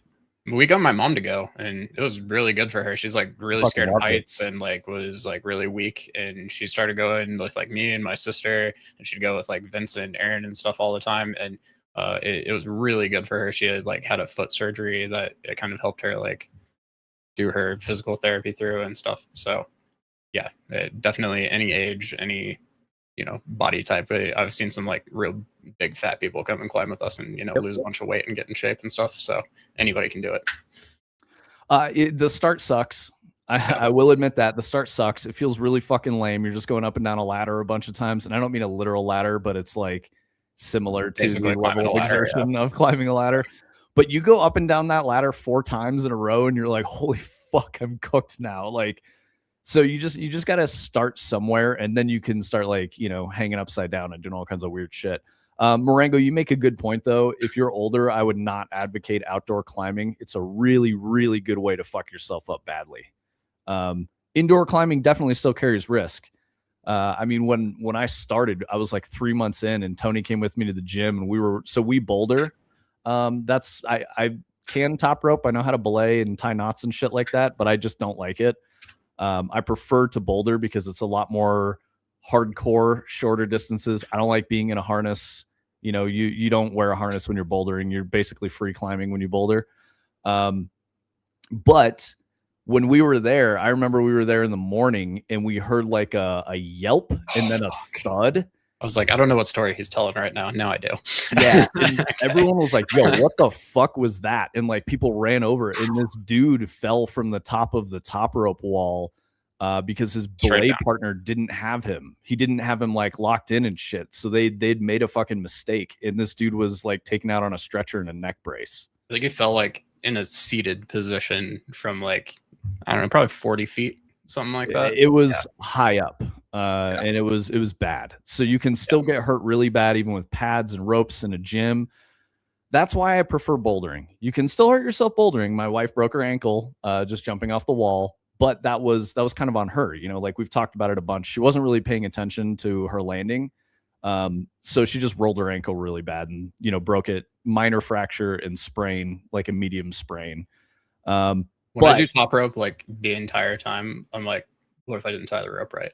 What if I have to like let go and it doesn't catch me? Like it's just like, and I check it so many times before I go too, but it's just like, what if it doesn't work? Like, I don't know. I can't. You can get really fucked up because you're going much higher than a boulder. A boulder is like 12 feet, 16 feet. It's like really not that high. And, like I said, just on a bad landing, you can hurt yourself, but my wife is fine now. She's strong as fuck. Everything's chill. She's totally fine. She lands well. I did almost get a potential bad injury when I was at the gym last week. I was climbing on this thing that had this like sort of a log shape sticking out, and you had to like grab the end of it and grab this really thin thing by like 3 fingertips and then pull yourself up and throw your leg over the log. And I put both my hands on the really thin thing. So I had basically like these 4 fingertips were like holding me up on the wall. And as I'm swinging my leg over, both hands popped. And so my upper body's tilting backwards, and I had to kick off the wall so I didn't like backflip. But everyone was like, like everyone watching me do it, like collectively gasped. And they were like, dude, are you okay? I was like, yeah, I'm fine. I landed on my feet. And they were like, you almost fucking broke your neck, dude. And I'm like, I didn't even rotate. What are you talking about? So yeah. My village is in a valley and has many places to climb. The river is a popular kayaking destination. That's very cool. Are you in Europe, Marengo? Last time, I think you told me you were in Miami. But if you're in Europe, like outdoor climbing is fucking huge all over Europe. I think it's South America, maybe. Yeah, are you South American? I'm sorry for getting this wrong. Yeah, no, That's also what I had in my brain for sure. So. I recall Marengo saying Miami. Tony pawning off mom time on Vince? No, not at all, dude. That was a like Tony's mom is awesome, and it was very cool having her come to the Yeah, gym. we were just climbing a lot, and she's like, I want to try it. And we said, yeah, come on. Yeah, exactly, mocap. Just hug the wall. I do yoga, safer for people my age. Yoga's fantastic. You only get yoga doesn't push your body as hard, but rock climbing is a full body fucking workout every time you do it. Like muscles you didn't even know you were going to use get used. And I think so. My wife does fitness tracking. Typically in an hour, she'll burn between like 400 and like, it's like 300 to 500 calories. Like 2 hours is closer to like 600 or 700 calories, which is like, that's a significant fucking workout. And we used to do a little bit of cardio. We'd go on like walks and stuff like that, just to keep the blood flow going and all that early on. And we realized after looking at the fitness tracker stuff that like, we don't even need to do that. We just get a lot more out of an hour-long bouldering session. So, whatever works best for your time. Paddling a boat is a great time. Yeah. I would say rowing is probably better, but that's also not a full body workout. You're only doing your arms and shoulders. So like, I don't know. I'm very much rock climbing pilled. And the funny thing is I'm not a climber in terms of like climbing culture. It's like I go to the gym and motherfuckers are listening to like Bob Dylan and the Grateful Dead and shit and like very hippy dippy shit. And I'm over here listening to like Suicide Boys and fucking hardcore rap or like EDM or like death metal in my fucking, earbuds. My climbing experience is limited, but I have climbed a 10-meter wall. That's sick, LFQ. Pedaling too. Yeah, dude. I like all the paddling. Yeah, this is good. Yeah, Marengo. Rowing is full body. I mean, tell me, Simple Sins, because like I could be way the fuck off base here. I guess you use your feet if you're like really rowing hard, like if you're on a crew or something like that, when done right. Because you probably have to like push with your feet to like get more leverage as you're fucking doing that shit. I'm thinking about row machines. Typical married unk, bro. The guy keeps changing his name. What's up, Typical? How you doing? Use your feet. Yeah, dude. Row a boat with your legs. Imagine you just stick your feet over the sides and you're like doing this.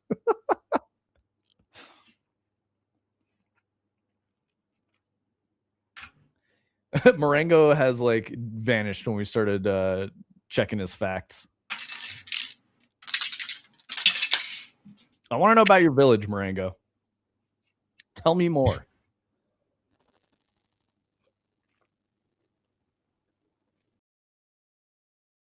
The fractal looks like a spider. Oh, it does, Tony. But man, where's Oculus at? Oculus, we got black and purple going on, brother. Get in here. Look at that shit. Typical, how you doing? How was your weekend? Did you get fucked with work? I remember you're crashing out on Thursday. You're like, no, the dude's build is fucked. So tired from work. There we go. Yeah, did you work all weekend, bro? You're not gonna have time to make all these children if you're working so much, man.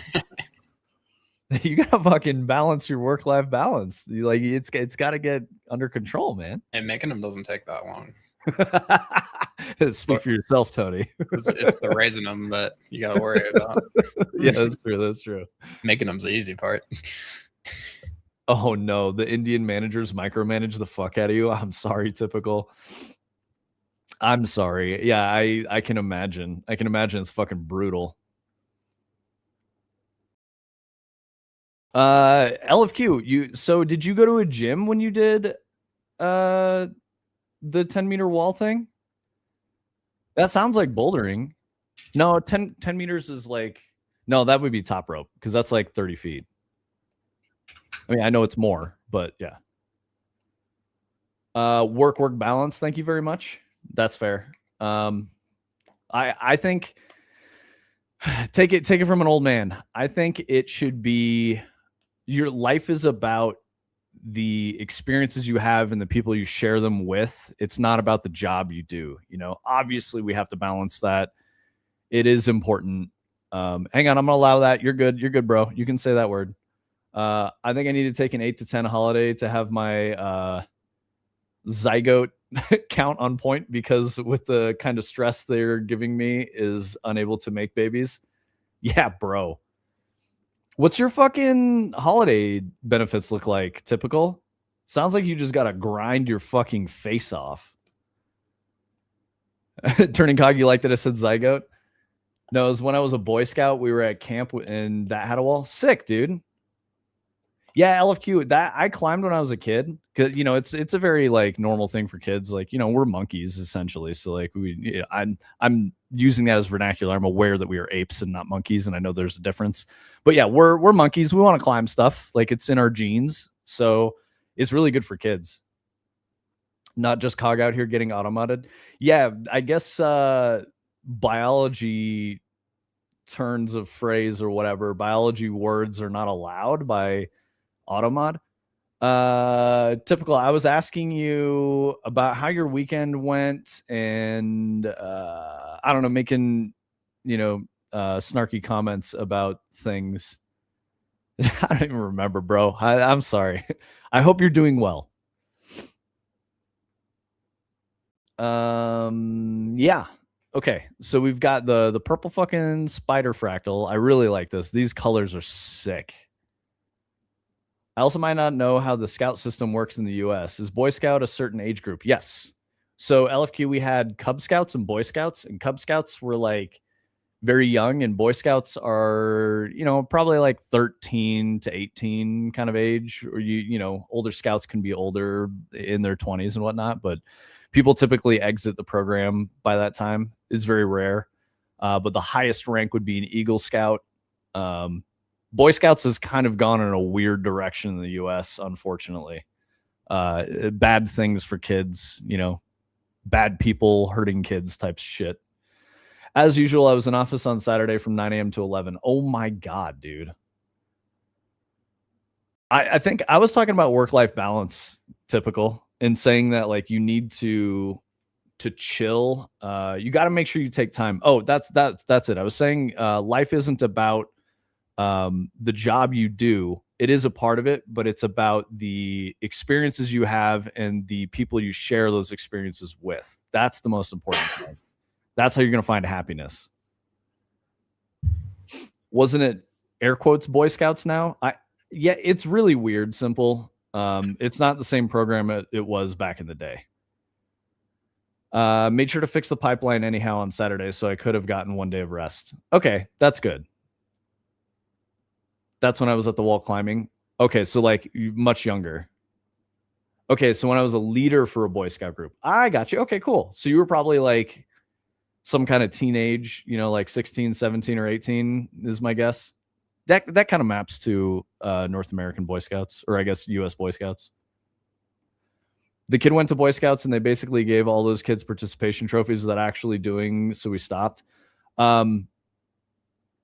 Yeah, I don't want to share my Boy Scouts story on stream necessarily, but suffice it to say, I had an interaction with an adult Eagle Scout that was very unpleasant and bad, and the Boy Scout troop defended that person. I'm okay. Nothing bad happened to me, but it was like not cool, if that makes sense, you know? Work-life balance. One time in band camp? Yeah, not exactly like that. The craziest thing I did in Boy Scouts, we did what they refer to as a Klondike camping. So it was like a winter camping time, and the weekend we went up to camp, a blizzard rolled in, and it was literally life-threatening. So we evacuated like at first light. But we got probably like 16 inches of snow overnight, and the temperature dipped into like minus 20 F. It was very sketchy. But we survived. No one went to the hospital. No one died. But it totally killed the Klondike, camping trip. Gosh, that's half my life ago. Fuck. It only gets worse, LFQ. I feel like shit that happened in the late 90s, early 2000s was like a year ago. Like for real. It feels like it was a year ago. He's just after the Bobs. He was after some shit, bro. Coldest I've slept is minus 16C. That's very cold, LFQ. What is minus 16C? I don't know. It gets weird because you're under zero. It's only 3.2. Yeah, only 3.2. Okay, so yeah, the thing that I was saying is way colder. So I was at minus 28C was where I was, and when we had to evacuate. And we had tents and like full like cold weather sleeping bags. My bag was rated to minus 20 F, and my feet were getting cold. Like they were ice fucking cold. So like real frostbite risk and shit was happening. We weren't allowed to sleep through the night because the scout leaders were so worried about us. So every like 2 hours they would come and wake everyone up and make sure that everyone was okay. So it was a very rough night. It sucked ass. And then of course, like I said, we got out as early as we could in the morning, but I wasn't as freaked out as the adults were. The adults were like, holy shit, people might die tonight. Too much feet talking? I agree, typical. I agree. I was just trying to say my extremities. Let's add that qualifier there. My extremities were very, very cold, and I was like struggling to keep them warm because it was that cold out.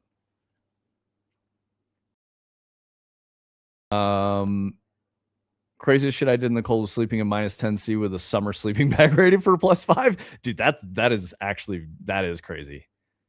You like the cold? I mean, that makes sense, you know, Scandinavia type shit. I also like the cold LFQ. There's something really nice about it. I like seasonal change. And I didn't realize that until I left 4 seasons to a 2-season climate. And then I was like, this sucks ass. I'd hope so with choices like that. Yeah. I mean, LFQ's like, you know, probably got it in his bones to like be in the cold, right? Based Scandinavian. Gil one time in band camp. I'm still thinking about that. Yeah. So we were, the reason why like I left the scouts after that, you know, negative interaction was, you know, I told the other adults, I was like, yo, this person is like sus and, you know, dangerous. And they were like, you're a bad kid. Cause like, I didn't respect the scouts. I didn't give a shit about getting merit badges. I was just there to hang out with my boys. And for what it's worth, we were degenerates. We were like smoking cigarettes and stuff. And like, I remember there was like a scout event at the lodge where we used to meet, and they had like multiple cases of soda for the event. And we stole like an entire case and went towards the basketball hoop, and we're just playing basketball with full cans of soda. So it was making a massive mess and wasting all the soda that they spent the money on, and they were so fucking pissed. So it was kind of one of those things. Base Scandinavian to a person living in the Scandinavian country with the least amount of snow feels bad, man. Nah, dude, it still counts. You're good. No, I'm okay, Gil. This is a very, very long time ago, and it was fine. And like I said, no actual harm came to me. I was okay. And I was a bad kid at the time. I was doing like some bad shit, you know. Like I said, smoking cigarettes and like throwing soda cans and causing a mess. General irreverence, you know. I get it. But because I was the one speaking out, they're like, oh, he's just trying to not get in trouble. And so I worry about, you know, other kids that might have been exposed to that person and gotten into a, you know, life-changing negative situations. So like that fucking sucks to think about. But I was safe. I got out of there. I was totally fine. AAA says, I was at Lake Tahoe once. A storm came over the mountain and started hailing, and it was 10 miles back in a very cold, choppy water on a sea-doo. Ooh. Yeah, that sounds crazy, dude. Yeah, weather is scary, guys. Like being out in nature is good for you because there's a reminder that, like, you know, if you live in a city all the time, you kind of forget that like the natural world is just gonna annihilate any of us at any time, and it just doesn't matter, right? Good thing I don't prefer smoking, drinking, snorting stuff. Yeah, I agree. Typical. Drugs are bad. I'm okay. Sea-Doo's a fun time when the weather is right. So I have never done a jet ski sea-doo type of a thing. What do they fucking call those? What's like the generic term for a jet ski? Wave runner. It's some shit. Yeah, yeah. Because like they call snowmobiles a snow machine. You haven't Snowmobiles are fucking sick. you haven't seen Eastbound and Down, right? I've seen some of it. I haven't watched all of Have it. you seen the part where he has a jet ski and he takes it to like this little tiny pond and just like drives it around in circles when he's sad? So good. But yeah, turning cock snowmobiles are fucking awesome. Snowmobiles and dirt bikes are really, really fun. Snowmobiles scare me. Dirt bikes scare me a lot more, but I fucking love snowmobiles. My first time riding a snowmobile, I did like 65 miles per hour with no helmet. It's a good time. But we were also in Steamboat Springs, so the snowpack was like 8 feet deep. So like if I, crashed, I could have crashed into like a tree or a rock or something and not seen it. But if I crashed into a field, I would have just, I would have sunk most of the way into the snow and been okay. What's up, Omni? I like four-wheelers a lot. Okay, so four-wheelers are fucking scary. It's real. Like I've rolled a four-wheeler. I know people have been like partially crushed by four-wheelers. They're very dangerous. And I mean, snowmobiles are very similar, but I guess four-wheelers aren't as stable. Like quad bikes are just scary, dude. Like it's very easy to wreck yourself on those. I wanted to go on a snowmobile safari when we go skiing, but I've never done it. Dude, it's fun, man. It's really fun. You don't have to get a crazy snow machine either. You can get like a very basic one and it's awesome. I really like quads too. My partner and SAR had a quad roll over him, effed up his knee pretty good. What's SAR? Survival training. I can't remember what it stands for. Are you thinking SEER? Oh, maybe that's what I'm thinking of. Never mind. Search and rescue. Oh, there you go. Yep. Wait, what, Omni? You were doing search and rescue stuff? Yeah, he's talked about that before. I have a friend whose dad got injured real bad on a quad. He made it out, but yeah, like that's the thing with quads. There's like no I'm okay wreck you have on a quad. It's usually like life-changing or like could kill you.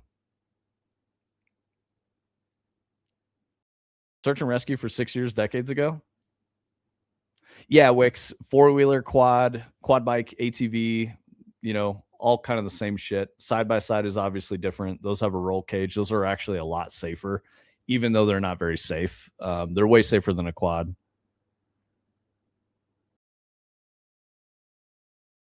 Secret Life of Omni. Yeah, I guess so. Omni's on some shit, dude. Okay, guys. So major Witcher 3 announcements. I don't know if you guys are tracking any of this, but Witcher 3, did they do it today? They had a thing? I think it was this morning, yeah. Yeah, so they had like a Witcher presser event, and they announced that there's going to be a new expansion to Witcher 3, which is that's probably good. Witcher 3 is not 20 years old. It's closer to like 10. It might be like 12 years old. I played 2015, I think. Yeah. So it's like about 10 years old. But I think this is a good strategy, right? Witcher is not. Yes, they are actively making 4, and they just announced an expansion for Witcher 3. Kind of crazy, Queen Anne. But I think the reason they're doing it is because they want to generate buzz for Witcher 4. That'd be my guess.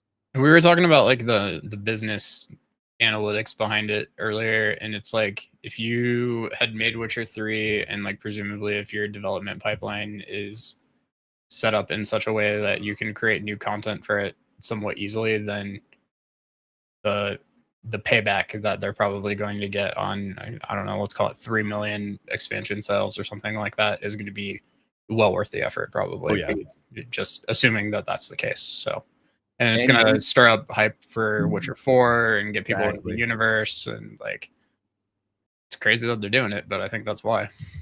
What was the Borderlands 2 to 3 type situation? I was never really a Borderlands guy. So Borderlands like, 2 had like a lot of expansions, and then they also made like Tiny Tina's Wonderland, as well as was there like the prequel or something that came out between 2 and 3 as well. And like I want to say Tiny Tina's Wonderland is like a pretty different game from Borderlands 2, but I haven't actually played it. So yeah, I have no interest in that. Yeah. I know a lot of people loved it, but that shit wasn't for me. What's up, Sushi? How you doing, brother? Got more irons in the fire, man? Are you still on that grind and that search? I'm hoping so. Don't give up, never surrender. Tiny Tina's was awesome. They merged D&D with Borderlands. I mean, maybe. I believe you. If you like it, it's totally fine. It wasn't for me. Tiny Tina's Wonderlands was an expansion, but then it became a standalone entry. Interesting. Okay. They released an expansion, Fight for Sanctuary or something like that. Bro, how did you do the AEEAD? What the fuck? I'm assuming you were trying to type. Got a European keyboard. It probably is just a button on there. That and the story more seamlessly into Borderlands 3. Oh, okay, I see. So it was like a primer for Borderlands 3. I got you. That led the story more seamlessly into Borderlands 3. Okay, cool. Nice. I see. Yeah, that could be cool. So like the new Witcher 3 expansion would be like a primer for Witcher 4 and like make it make more sense in how those two games are related. Yeah, that's a good idea too. Yeah, still applying to jobs, still working. Hell yeah, dude. Tiny Tina's was not the thing for 2 to 3. I got you. They also have all those assets open, so I assume we will get similar areas in both games so they can showcase the fidelity difference between Witcher 3 to 4. Yeah, I agree with that, Turning Cog. You're good, LFQ. AAA says, I lost all hype for Borderlands 3 when it became an Epic exclusive for 1 year. Turns out it was good. I didn't get it because the story sucked. Yeah, I mean, I'm not a Borderlands fan personally. I never was. You guys can't read my Aish, whatever. Is that the name of that character? AE? The O with a strike through. I don't remember what that character is called. And the A with like a little dot over it. What's the A with the dot over it? And is that O Omega? No. No, that's a full Greek character. That's like the little shoe, the horseshoe thing with the feet on it. It's all Greek to me, I guess. Only for Anima because Tool is forever. I appreciate that, Sushi, but you got to be careful saying that you like Tool, man, because everyone's going to think you're like a Manosphere guy. Yeah, it's definitely not Greek LFQ. You're right on that.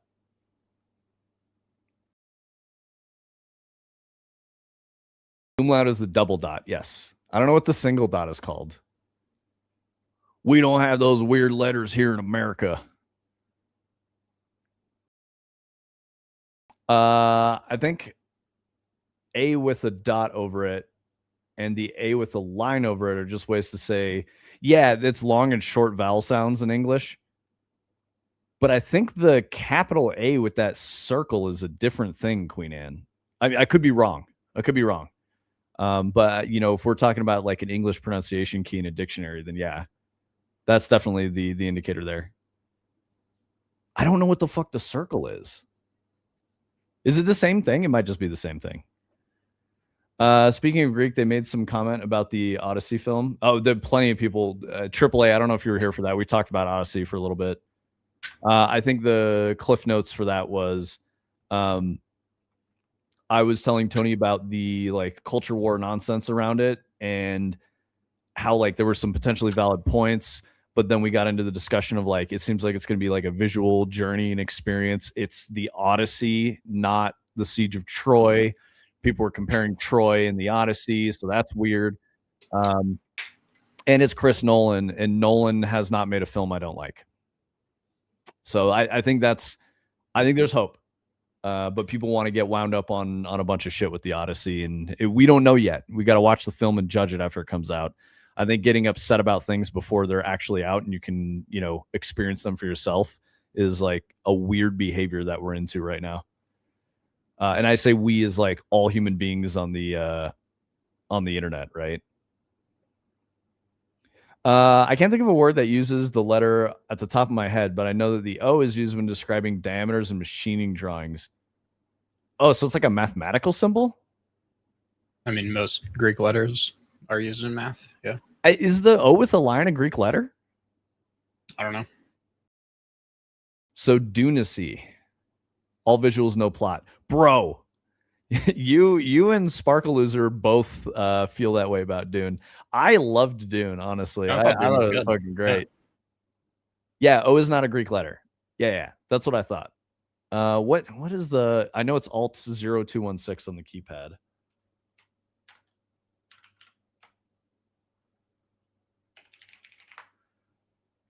Let's see. Uppercase or lowercase, several meanings. Scandinavian languages, Danish, Norwegian, Faroese. I don't know anything about Faroese. Southern Sami. Letter in the alphabet, not stylized though. It represents a mid-front rounded vowel sound. I don't know what the fuck that means, dude. Similar to the U in burn. Oh, so it's like an oo, but like a short oo, not like double O in English. Or the I in bird, but distinct from English vowels. Okay, so it's like a Scandinavian vowel. It's a different one. Interesting, dude. Nice. LFQ giving us new letters to experience. Gil says it's an angstrom. I could see that. I don't know what a fucking angstrom is, bro. Let's see. Angstrom symbol. Oh, that's the A with the little circle over it. That's an angstrom. I've heard it being referred to as mourning things that have not yet happened. Exactly, Queen Anne. That's what I'm saying. Omni said Dune was amazing. One of the rare times I'm going to agree with Omni on something. Hell yeah, dude. Dune 2 was terrible from a narrative standpoint, amazing visually. Adder, I don't know why, but I let it slide. I missed that comment, Adder. I was saying I was surprised you weren't into it because the cinematography is just insane. Yeah, I fucking love both of those movies. I think they're great. I've watched them several times. Like that opening scene in Dune 2 with the guys in like the jetpacks going up that fucking mesa with the orange sky behind them. Like, oh my god, so cool. Good. Yeah, I could watch it muted and have the same experience. Okay, I will agree with you somewhat, Adder, that I think the dialogue is kind of irrelevant. Like they could have done it with like even less dialogue, and you would have still gotten the point, right? I'm kind of with you on that. I understand. I see where you're coming from, but I still think the story was fine. I mean, the writing is like it's Herbert's Dune, right? So like you could complain about that if you want, but that's really like Herbert's fault, you know, back in the day. I wouldn't even say it's like the film adaptation would be problematic because I don't think that's it. I like the Children of Dune miniseries, hot take, but it finally got through the first book. What's the miniseries? I haven't seen that. Dude, Turning Cog as an art adjacent type human being, you should absolutely check out Dune 2. It's phenomenal visually. Like, oh, it's so cool, man. They just do some cool shit. I don't want to talk about any of it. You should just watch it.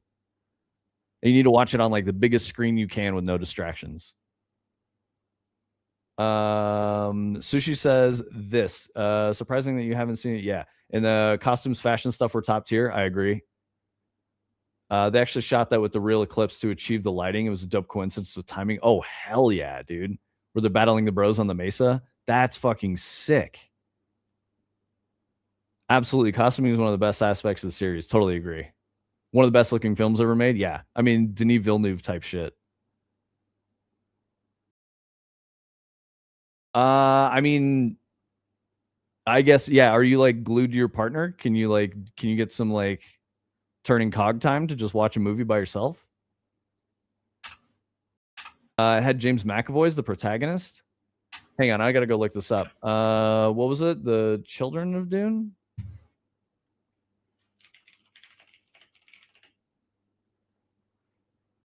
I'm looking here. Oh, interesting. Okay. Where do I watch you?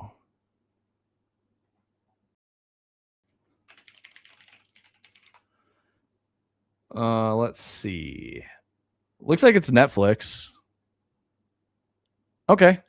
I'll take a look. I like 2049 significantly more because of the strong narrative to go with the ridiculous visual dev. Yeah, I agree. I mean, I love 2049. I've seen that movie probably like 20 times, like for real. AAA says, was the dialogue written by George Lucas? Damn, bro. AAA just throwing shade at everything. I think I like the new Batman more as well, but Dune 2 was enjoyable for the soundtrack portfolio for the cinematographer.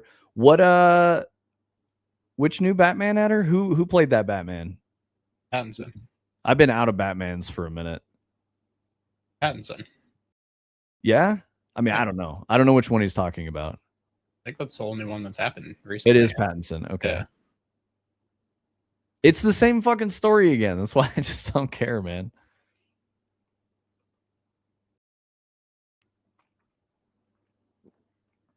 Sparkle Batman, not Batfleck. He's better than Batfleck for sure. I remember that. That's like kind of my only takeaway. I just did not like Ben Affleck as Batman. Sushi says, I can see that. I just think Dune itself is so much more about the world, the universe, and the stuff going on. It starts out politics heavy, but the second half of the book is really just this stuff happens.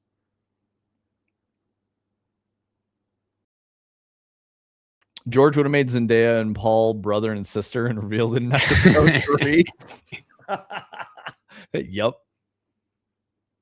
I do have to say, in those two movies, I don't think this is Zendaya's fault, but that character just annoys the fuck out of me. She's like, no, Paul, I don't believe you're Lisan Al-Gaib, and I don't, I'm shunning your romantic advances, even though I really like you. And then like when he's at the point of his, his rise to power, that he has to like defeat the Emperor's champion and then, take his daughter as like his wife so that he can become new emperor. She's like, how could you betray me? And I'm like, you fucking told him to go away the entire 4 hours of movie that we watched before that. Like, I'm unconvinced that she actually gives a fuck about him. So like that annoyed me. So I guess if anything, that's where I could say the writing was thin. And I can see what you guys are talking about there. Yeah, exactly. Dune 2's romance subplot was jarringly restarted at the beginning of the movie. They like kissed for the first time. Again, it was really strange and totally disconnected from me. Yes, exactly. That's what I'm trying to say. I was unconvinced. The way they executed that romance, narrative thread was just very, very sloppy and poor. They put a lot more emphasis on other shit, which I was okay with, but it made me want to be like, just don't even acknowledge it. Don't make it like a central point. I don't know. I think they handled it poorly. Affleck was all right in The Accountant. Yes, I agree. Argo was pretty dope too. Yep. I do like Ben Affleck. I just don't like him as Batman. Whole point of the series is about how power corrupts. Paul's new empire becomes the same thing he fought against, and then his son Leto, even worse. I mean, spoilers, Gil. for a book written in like the fucking 60s or some shit. AAA just out here with the fucking hot takes. Zendaya is related to Zoolander with her one look. Zendaya's got range, bro. I don't think that's fair. I wouldn't put Zendaya in the same category as like Halle Berry. Who was the male Halle Berry that we were talking about? That was Brightside's fucking revelation that we all loved. Fuck, dude. Who was the male Halle Berry? I can't remember. It was like fucking John Handsome Man. I can't remember. Chat, help us out. Who was the male Halle Berry? Brightside's already gone.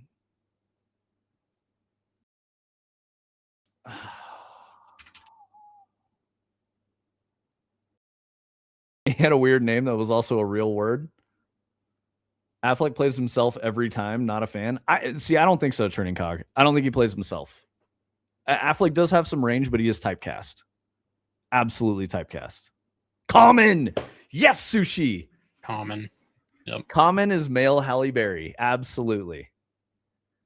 Dude, Sushi the GOAT came through with the fucking knowledge. So yeah, AAA, if you were saying that about Halle Berry or Common, I would agree with you. But I think that's doing Zendaya a disservice. You need to watch more of the stuff that she's in, and you'll realize she does have some range. It could just be growth. I mean, she's very young, so like her skills as an actress like are likely to have improved over time. Jesus, Tony, that looks so cool. Dude, when it gets all spiky and shit, I'm gonna go, I don't know, 1.6 to about 2. Okay. It's a coincidence, Sushi. It has nothing to do with any of that. You could say like, you know, Jason Statham has zero range, but he's an action star, so it's like I don't think that's fair because like Common and Halle Berry have both been in action films, they've been in dramas, they've been in all kinds of shit, and they're really big stars, but they both have zero range.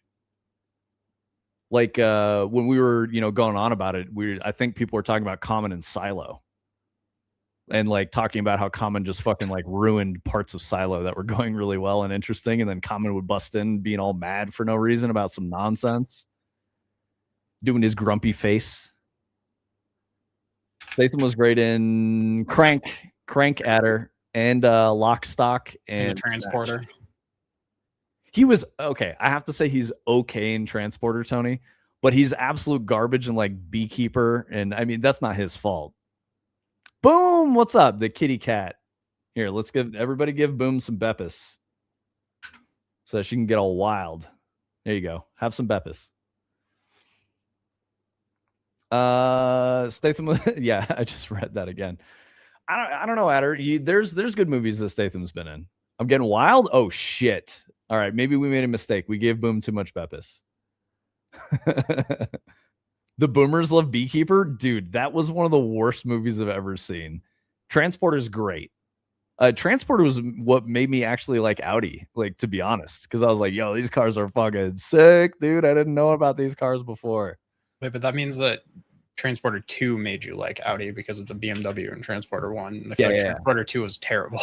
I like Transporter 2. I think they're all like, you know, they're all what they are, right? They're definitely not serious movies, that's for sure. The first one kind of tried to be, and then after that, they're like, we're gonna, you know, barrel roll the car to pull the bomb off the bottom of it with a crane, like, you know. Yeah, exactly. See, turning cognos, it's all one film. That's exactly what I'm saying. Chet Chelios, or is that Crank? Yes, dude, Chet Chelios. Let's go. Is that Crank or Transporter? I think it's Crank. Okay. Yeah. Okay. Crank, dude, Adder Crank is fucking good, man. I love Crank. Crank 2, okay. Crank 1, not as good. So good. Yeah. Have you like now I gotta know, Adder, did you forget about Crank? Do you have feelings about Crank? Have you never seen Crank? Crank was all right. I agree. Fuck, dude. All right, never mind. He's not a Crank enjoyer. Adder's not over there cranking it. It's one film that becomes Crank. Yo, true. What? Wait, why did the Boomers Love Beekeeper? Dude, you're fucking with me. I don't believe that. Oh, and so I just thought about this because my wife and I've been watching Jack Ryan the serial with Krasinski, Jim Halpert. Yep, with Jim, and the first season was really good. It starts to just kind of become dumb shit, like a dude gets off of the boat when they're on this like covert ops mission. When he's the boat driver, he just gets off and walks into the woods, and you're like, why are you doing that? And it's because they needed a reason to go back and do some other shit, and it like the writing just got very bad, so that was disappointing. One of my favorite tabletop games is Jason Statham's Big Vacation. Bro, what? You have to make Jason Statham have a relaxing vacation? That's crazy. That's a tabletop game? Adder says, I don't know, but I'm dead ass serious. I've been recommended Beekeeper by more than one boomer. I think it was just on the front page of Prime or Netflix or whatever. Yeah. Actually, yes. That's why I watched it. I'd watch Statham in a rom-com. Dude, that would go hard as fuck. Like, he's in like a Hallmark at least movie. A few. Like the Christmas one with Jude Law, where like the lady who's like an author or a journalist like goes to this like cabin in the English countryside to work on her book, and Jude Law ends up being the innkeeper and they fall in love. Jason Statham would be fucking amazing in that type of shit. He doesn't have to be anyone different. He could just be Jason Statham and it would be perfect.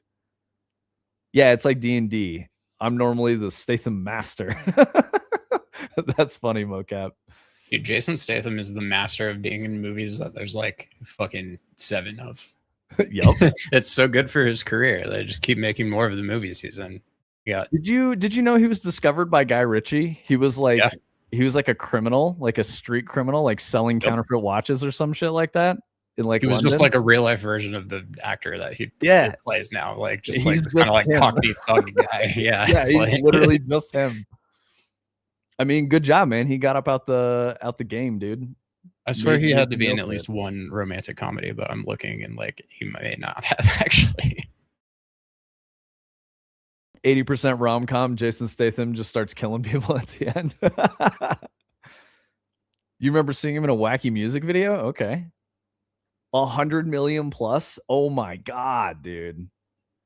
That's crazy. Yeah, he's in a music video from 1993 and another one from 1994 and another one from 1995 and another one from 1997. And then Lock, Stock happens in 1998. The shaman? Oh yeah, I've seen this though. He looks like a male stripper. He's like got his shirt off and stuff. Why have you seen that, Tony? Because it's like one of those things that like got posted on Twitter. Like, you know, here's Jason Statham in a music video in 1993. Your algorithm is suggesting to you oiled up Jason Statham pics, bro. It knows I like Jason Statham. So. There's a couple movies that are like rom-coms that go into action. I think it's underserved. Yeah, I agree, Queen Anne. Because like, think about that. That's like a movie you can watch with a girl, you know, like hanging out, and she gets like a good movie part, and then when you're like bored out of your fucking mind, you're like, oh shit, they're breaking necks now. Let's go.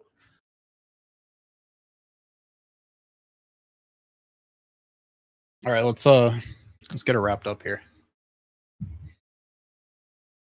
Oh, looks like we're having microphone issues. Stand by. Nope. Check your settings. Can't hear you.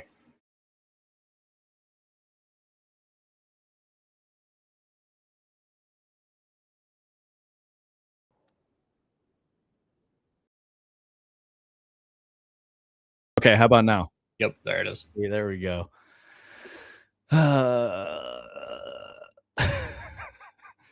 Yeah. Anyways, let's get it wrapped up.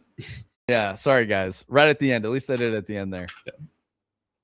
Yeah. Okay, I want to read the last couple comments and then we'll wrap it up. Mid-90s British boy bands were a big deal. There should be an action movie where he is BG in a music video, but then terrorists take over the set. Yeah, dude. Show oiled up Jason Statham. Don't leave chat hanging.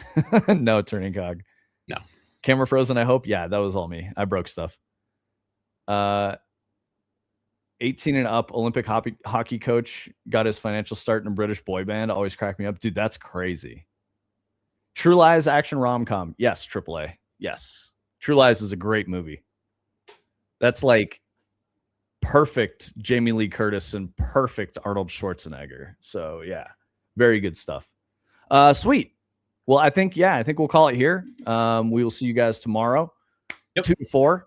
Wix, thank you for coming through. As always, like, you know, don't be shy. Yeah, you can direct the conversation back towards like game dev and stuff like that at any time, guys.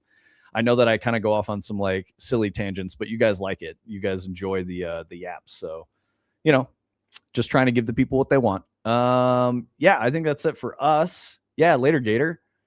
Or I guess Gators. Movies. Yeah, I do be talking about movies. Sweet. Stevie's on. Probably go. Yeah, let's go see Stevie. Huh? Yeah, let's go see Stevie, guys. Just throw a bunch of trees at her or something like that. So here, I'll get this raid started. We got lots of good Dread stuff tomorrow, so make sure you come through if you want to see it. All right. Okay, so we've got like 10 seconds ish before that whole thing pops off. Yeah, Gil, thank you for the suggestion. I'll check out fucking what's it called on the thing. I wrote it down somewhere, so I've got a way to go find that. Children of Dune or something like that. AAA, thanks for holding down the YouTube chat. Appreciate it. Thank you everyone else for coming through. Everyone go say hello to Stevie and drop a bunch of trees in the chat. We'll catch you all tomorrow with some Dread stuff. See you guys.